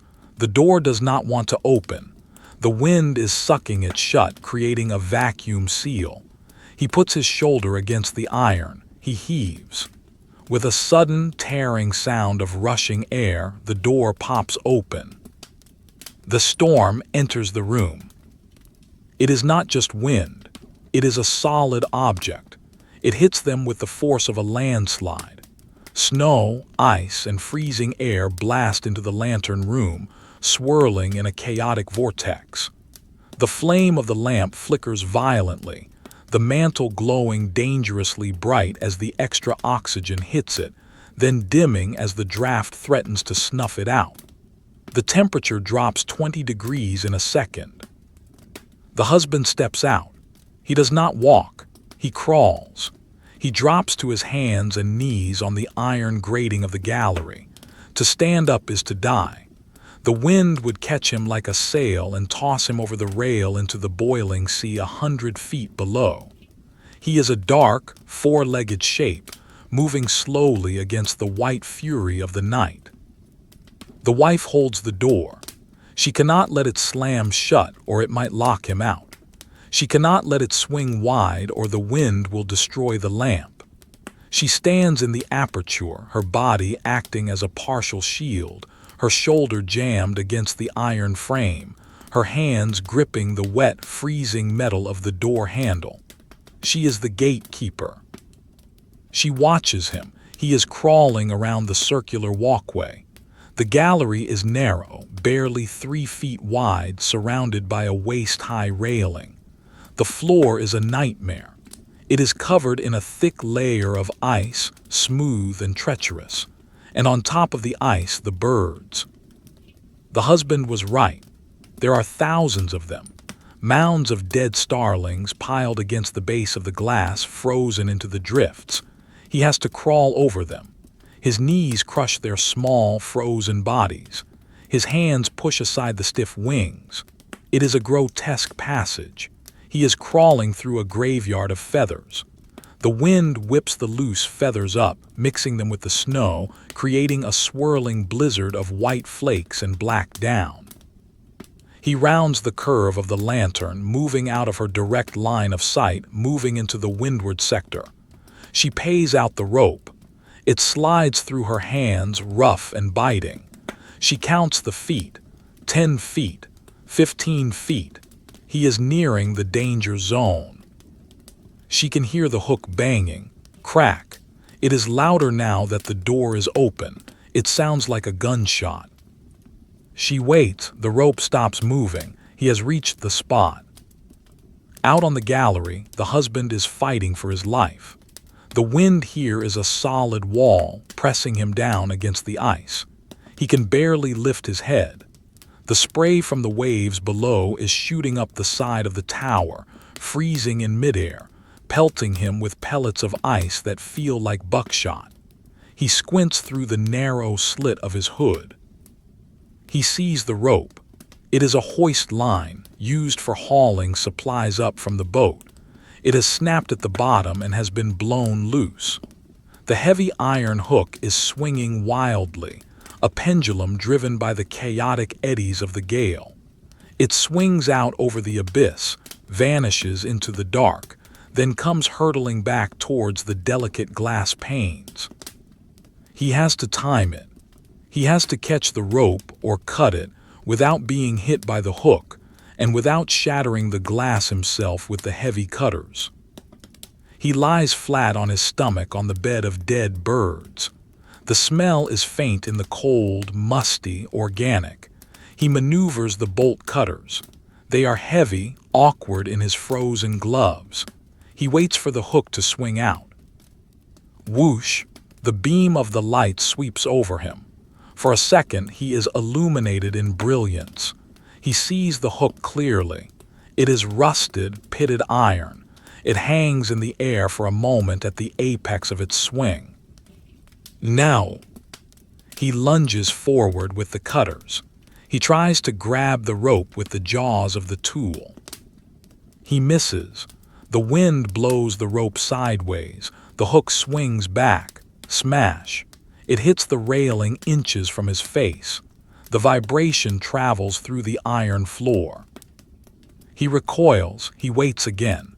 The cold is seeping through his oilskins, through his wool, into his bones. His fingers are numb. He is losing dexterity. He has to hurry. The beam sweeps again, light. The hook swings out. He moves. This time he anticipates the wind. He aims to the left. He opens the jaws wide. He thrusts the tool upward. The rope slides between the blades. He squeezes.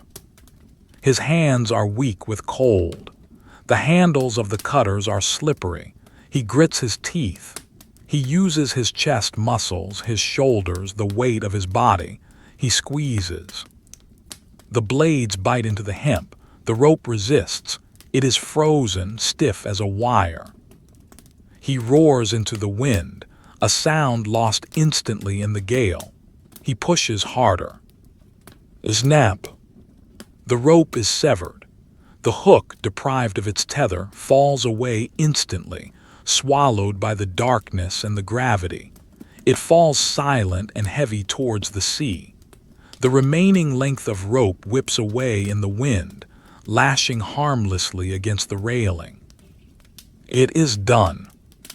He lies there for a moment, panting, his face pressed against the ice. He is alive. The glass is whole. The light is safe. He begins the retreat. He crawls backward. It is harder now. The adrenaline is fading, leaving only the exhaustion. He pushes himself backward, sliding over the ice, over the birds. He follows the safety line, the umbilical cord that leads back to warmth. Inside the lantern room, the wife feels the slack in the rope. He is coming back. She begins to pull, gently, taking up the slack, guiding him in. Her hands are raw, bleeding slightly where the rough hemp has rubbed the skin away, but she does not feel it. She only feels the weight of him on the line. He comes into view, a yellow, ice-encrusted shape rounding the curve of the glass. He looks like a creature from another planet, covered in white rime and black feathers. He reaches the door. She steps back, opening the space for him. He crawls over the threshold, collapsing onto the metal grating of the lantern room floor. She slams the door shut. She throws the latch, clunk. The roar is cut off. The wind is locked out. The silence returns, heavy and ringing. For a moment, neither of them moves.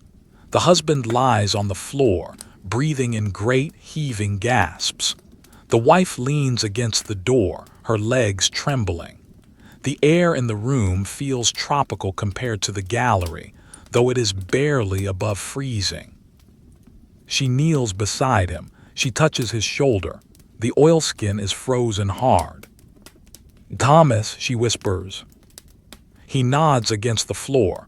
"Done," he wheezes. "It is done." She helps him sit up. He is shaking violently now, the aftershocks of the cold and the fear. His face is pale, patches of white frostbite on his cheeks where the skin was exposed. His eyebrows are thick with ice. "We need to go down," she says. "We need the fire." He nods. He tries to stand, but his legs buckle. She catches him. She is strong. She wraps her arm around his waist. He leans his weight on her. They move to the trapdoor. It is a slow, painful shuffle. They are two cripples battered by the night. They descend the brass ladder. She goes first, guiding his feet to the rungs. Step, step, step. They reach the watchroom. It feels safer here, darker, quieter. She unties the rope from the stanchion. She unties the rope from his waist. The knot is frozen. She has to pick at it with her fingernails. It comes loose. The rope falls to the floor, a dead snake. They continue down, the spiral stairs, the long, winding descent. Clang step, clang step. The rhythm is slow, stumbling. They are descending from the peak of the mountain. They pass the bird in the window. The wife does not look. She does not care about the bird anymore. She only cares about the man beside her. She only cares about the heat in the kitchen stove. They reach the bottom, the vestibule, the ice on the floor. They cross it carefully. She opens the kitchen door. The heat hits them. It is a physical embrace. The smell of peat, the smell of tea, the smell of home. They stagger in. She closes the door, she locks it, she bolts it. They are safe. She guides him to the chair. He collapses into it. He does not take off his coat. He cannot. His fingers are useless. She stands before him. She begins to unbutton his coat. Her own fingers are shaking, but she forces them to work, button by button. She peels the frozen yellow skin away from him. It falls to the floor with a crackle of breaking ice. She pulls his boots off. Thump, thump. She takes the blanket from the bed. She wraps it around him. She tucks it in tight. She goes to the stove. She opens the door. She stirs the fire. She adds coal. She adds peat. She makes it roar. She fills the kettle. She puts it on the hottest part of the hob. She turns to him. He is staring at the fire. His eyes are glazed. "The hook," he whispers. "It was huge." "It is gone," she says. "It is in the sea." She pulls her chair close to his. She sits down. She takes his hands in hers.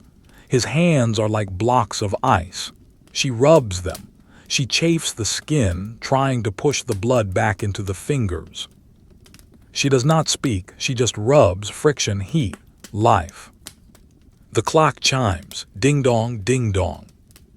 4:30 a.m. The night is turning. The worst is over. The peak of the storm has passed. She looks at the window. The frost is thick on the inside, but the vibration is less.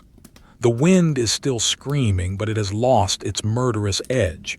It is just wind now, not a monster. She looks at the husband. His shaking is subsiding. The color is returning to his face. He closes his eyes. "You saved the light," she says softly. He shakes his head slightly. "We saved the light." He leans his head back. He is drifting. The exhaustion is taking him. "Sleep," she says. "I will watch." "The lens," he mumbles. "I will watch the lens," she says. "I will watch the weights. I will watch the fire." He sighs, a long, deep exhalation. His breathing evens out. He is asleep. She sits there holding his hands. She looks at the room. The shadows are soft. The light is warm. She feels a strange sense of peace. It is the peace of survival, the peace of having looked the storm in the eye and blinked last. She looks at her knitting on the table, the gray wool. It looks trivial now. It looks like a game. She looks at the puddle on the floor by the door. It is still there. Water is still seeping in. She will have to wipe it up. She will have to wring the cloth. But not yet. For now she just sits. She holds the keeper's hands. She listens to the wind. She thinks about the rope falling into the sea. Down, down, down, sinking into the black water, coming to rest on the sand, a piece of iron resting among the bones. The lighthouse stands above it, a tombstone that shines. She closes her eyes for a moment. She sees the light sweeping. Whoosh, whoosh. It sweeps through her mind, illuminating the dark corners. She opens her eyes. She stands up gently, releasing his hands. He does not stir. She walks to the window. She puts her hand on the frost. She waits for the morning. The transition from night to morning in the lighthouse is not marked by a sudden burst of sunlight, nor by a chorus of birdsong. There are no birds left to sing, only the frozen mounds beneath the snow on the gallery, and the sun is a distant, theoretical concept obscured by miles of stratified cloud and driving sleet. Instead, the morning arrives as a subtle shift in the texture of the shadows. The absolute black of the window panes, which has acted as a mirror for the interior of the room for the last 12 hours, begins to dilute. It softens, fading from the hard, glossy obsidian of deep night to a bruised, sullen purple, and then, imperceptibly, to the flat, dead color of wet slate. The wife sits in the wooden chair, her hands folded in her lap over the idle knitting. She has not moved for an hour. She has been watching the window, witnessing this slow chemical development of the dawn. The storm has not ceased, but it has changed its temperament. The violent, gusting fury that threatened to tear the iron roof from the lantern has subsided into a steady, grinding exhaustion. The wind no longer screams. It moans, a low, continuous drone that sounds like the earth itself is tired. The snow has stopped falling, replaced by a fine, misty rain that freezes on contact, glazing the world in a fresh layer of matte ice. In the chair opposite, the husband sleeps. He has not stirred since she covered him with the gray blanket. His breathing is shallow and quiet now, the deep, desperate snoring of the exhausted having leveled out into a peaceful rhythm. His face, relaxed in the warmth of the stove, has lost the pinched, white look of the frostbite. The color has returned to his cheeks, a faint flush of life that contrasts with the gray light seeping into the room. He looks vulnerable, stripped of his oilskins and his duty, just a man in a cable-knit sweater sleeping in a stone tower. The fire in the stove has burned down to a bed of ash and glowing embers. It no longer throws the aggressive heat of the night, but rather a gentle, residual warmth that clings to the floorboards. The wife knows she should build it up, add more coal, prepare for the day. But she is reluctant to break the silence. The silence of the morning is different from the silence of the night. It is fragile. It is the silence of a truce. She looks at the clock on the mantelpiece. The brass hands stand at 6 o'clock. The shift is over. The official sunrise, according to the almanac, is at 6:14 a.m. It is time to extinguish the light. The duty of the night is finished. The duty of the day begins. She stands up slowly. Her body feels light, hollowed out by the lack of sleep. Her movements are floaty, dreamlike. She walks to the window and touches the glass. The frost on the inside has begun to weep, turning into droplets of water that run down the pane, cutting clear channels through the condensation. Through these channels, she can see the ocean. It is a chaotic wilderness of gray water. The waves are still huge, rolling mountains of slate capped with dirty white foam, crashing against the base of the reef with a rhythmic violence that sends spray shooting up past the window. The horizon is lost, a blur where the gray sea meets the gray sky. There is no color in the world outside. It is a monochrome etching, drawn with a heavy hand. She turns away from the view. She wraps her shawl around her shoulders. She does not need the lantern now. The gray light from the window is enough to navigate the room. She picks up the polishing cloth from the table, a reflex of her role. She walks to the door of the vestibule. She opens it, creak. The air in the vestibule is still freezing, but the biting edge is gone. The puddle on the floor is frozen solid, a permanent fixture of the room now, a black skating rink that she must navigate with care. She steps onto the dry tiles, skirting the ice. She looks at the main door. The ice has built up along the bottom and the sides, sealing the cracks. The leak has stopped. The tower has healed itself with its own frozen blood. She looks at the weights in the central shaft. They are low, hanging just a few feet above the floor. They have almost run their course.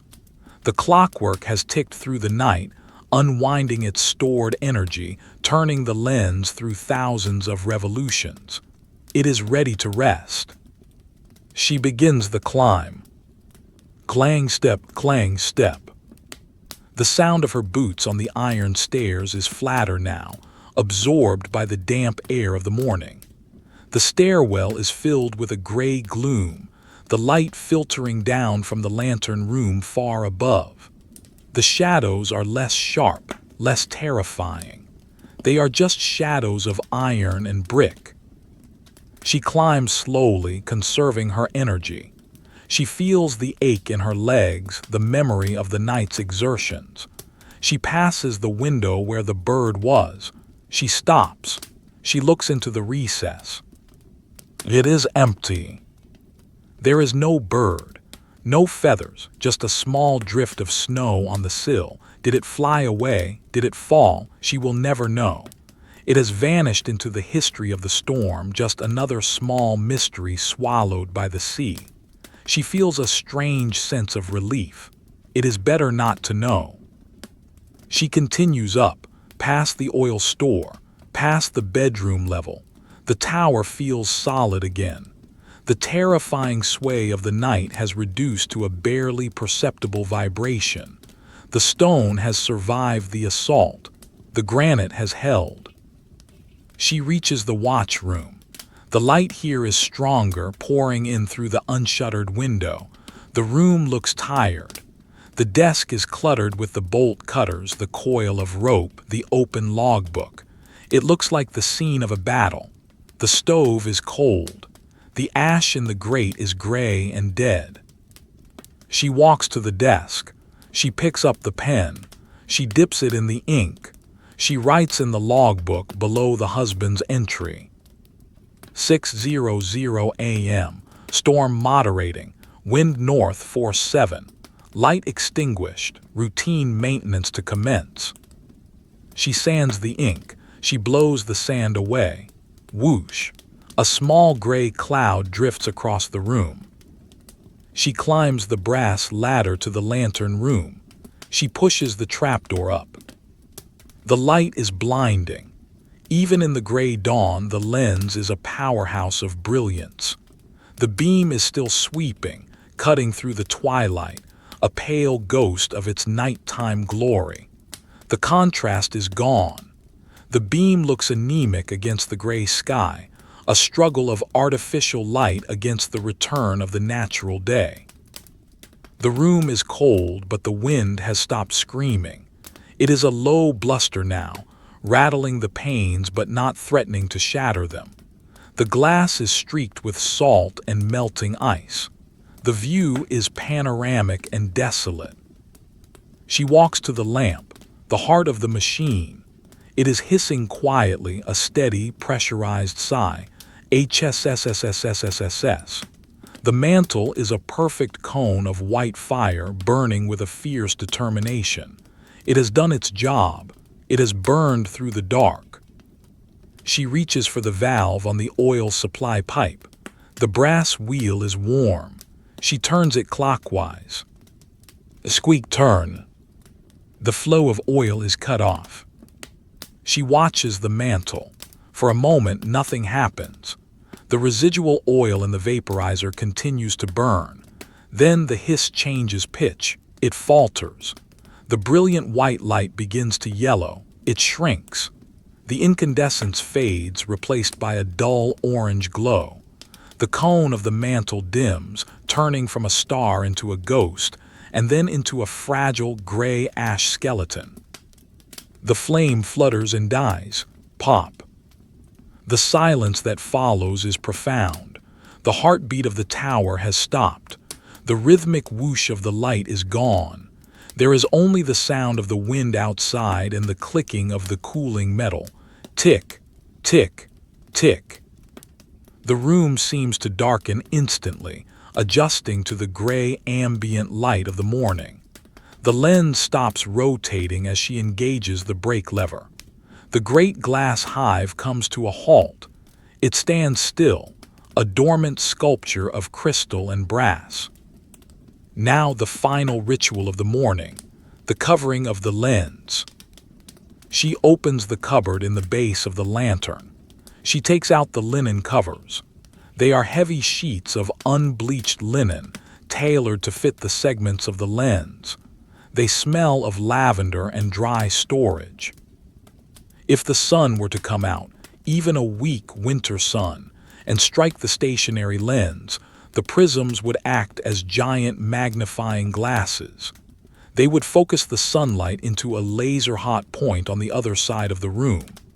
They could burn the paint, melt the brass, set the tower on fire from the inside. The lens must be blinded during the day to protect the tower. She unfolds the first cover. She steps up onto the gallery grating.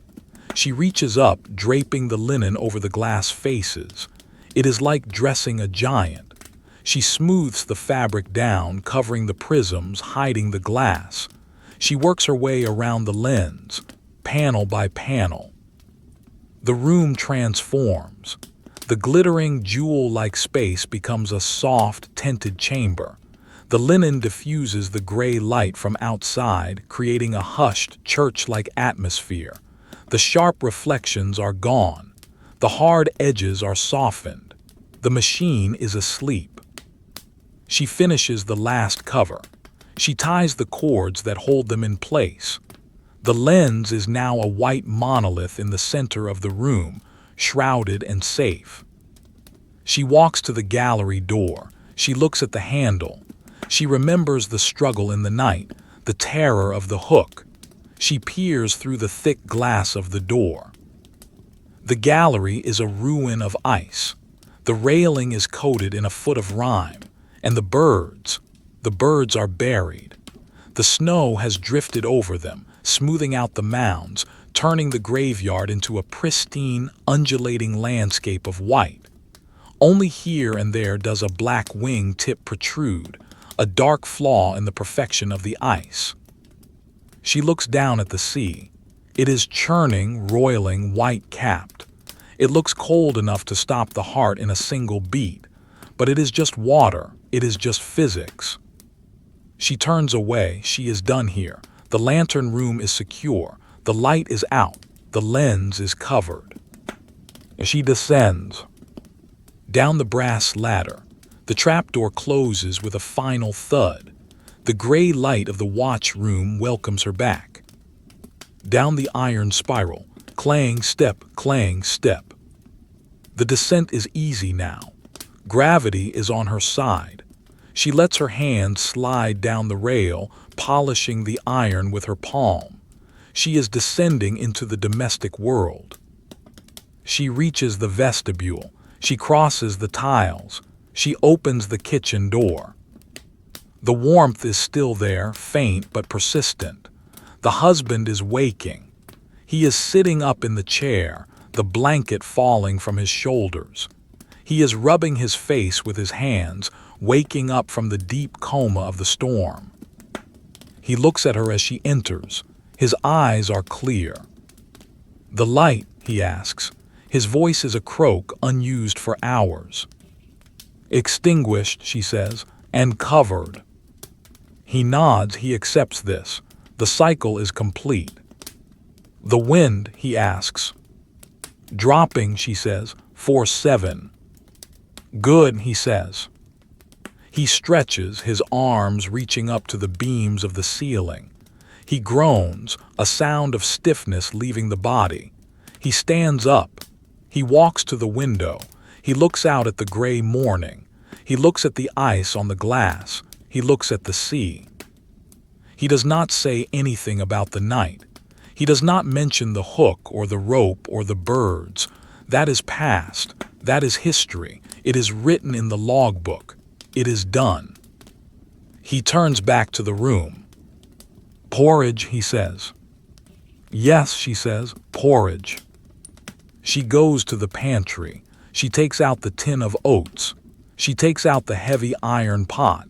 She places it on the stove. She pumps water from the sink, squeak, gush. She pours it into the pot. She adds a pinch of salt. She measures the oats, a handful for him, a handful for her. She stirs the pot with a wooden spurtle. The water begins to cloud, turning milky and thick. The fire warms the pot. The smell of cooking oats rises, a simple, earthy smell that cuts through the scent of the paraffin and the salt. The husband goes to the sink. He splashes water on his face. He dries himself with the rough towel. He combs his hair with his fingers. He is reclaiming his humanity. He is no longer the ice-covered monster on the gallery. He is a man waiting for his breakfast. She stirs the porridge, round and round, clockwise just as the light turns. The mixture thickens. It bubbles plop, plop. It is a slow volcanic sound. She ladles it into 2 wooden bowls. She pours a little milk over it. She places the bowls on the table. They sit down. The chairs scrape on the floor, screech. They pick up their spoons. They eat in silence. The only sound is the click of the spoons against the wood and the soft intake of breath as they eat the hot food. The warmth spreads through their chests, a different kind of fuel than the coal, but just as necessary. The light in the room grows stronger. The gray turns to a pale, washed-out silver. The day has officially begun. The wife looks at the husband. He is eating steadily, his eyes focused on the bowl. He is refueling. He is preparing. There is work to do today. The gallery must be cleared of ice. The birds must be swept into the sea. The brass must be polished. The wicks must be trimmed. The oil tanks must be refilled.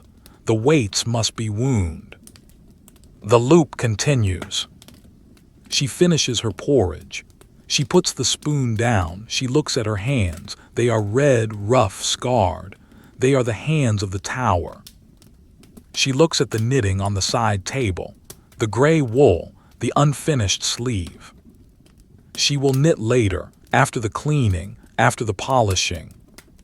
She looks at the window one last time. The frost is melting. The view is clearing. The horizon is visible now, a hard, straight line dividing the gray water from the gray sky. It is a bleak view. It is a lonely view, but it is their view. It will be a quiet day, the husband says, scraping the last of the oats from his bowl. Yes, she says, a quiet day. She stands up to clear the bowls. She walks to the sink. She pumps the water. Outside, the Atlantic rolls on, endless and indifferent. The tower stands firm, a stone finger pointing at the sky, waiting for the dusk, waiting for the match, waiting for the light to turn again. The night is over. The story is the same.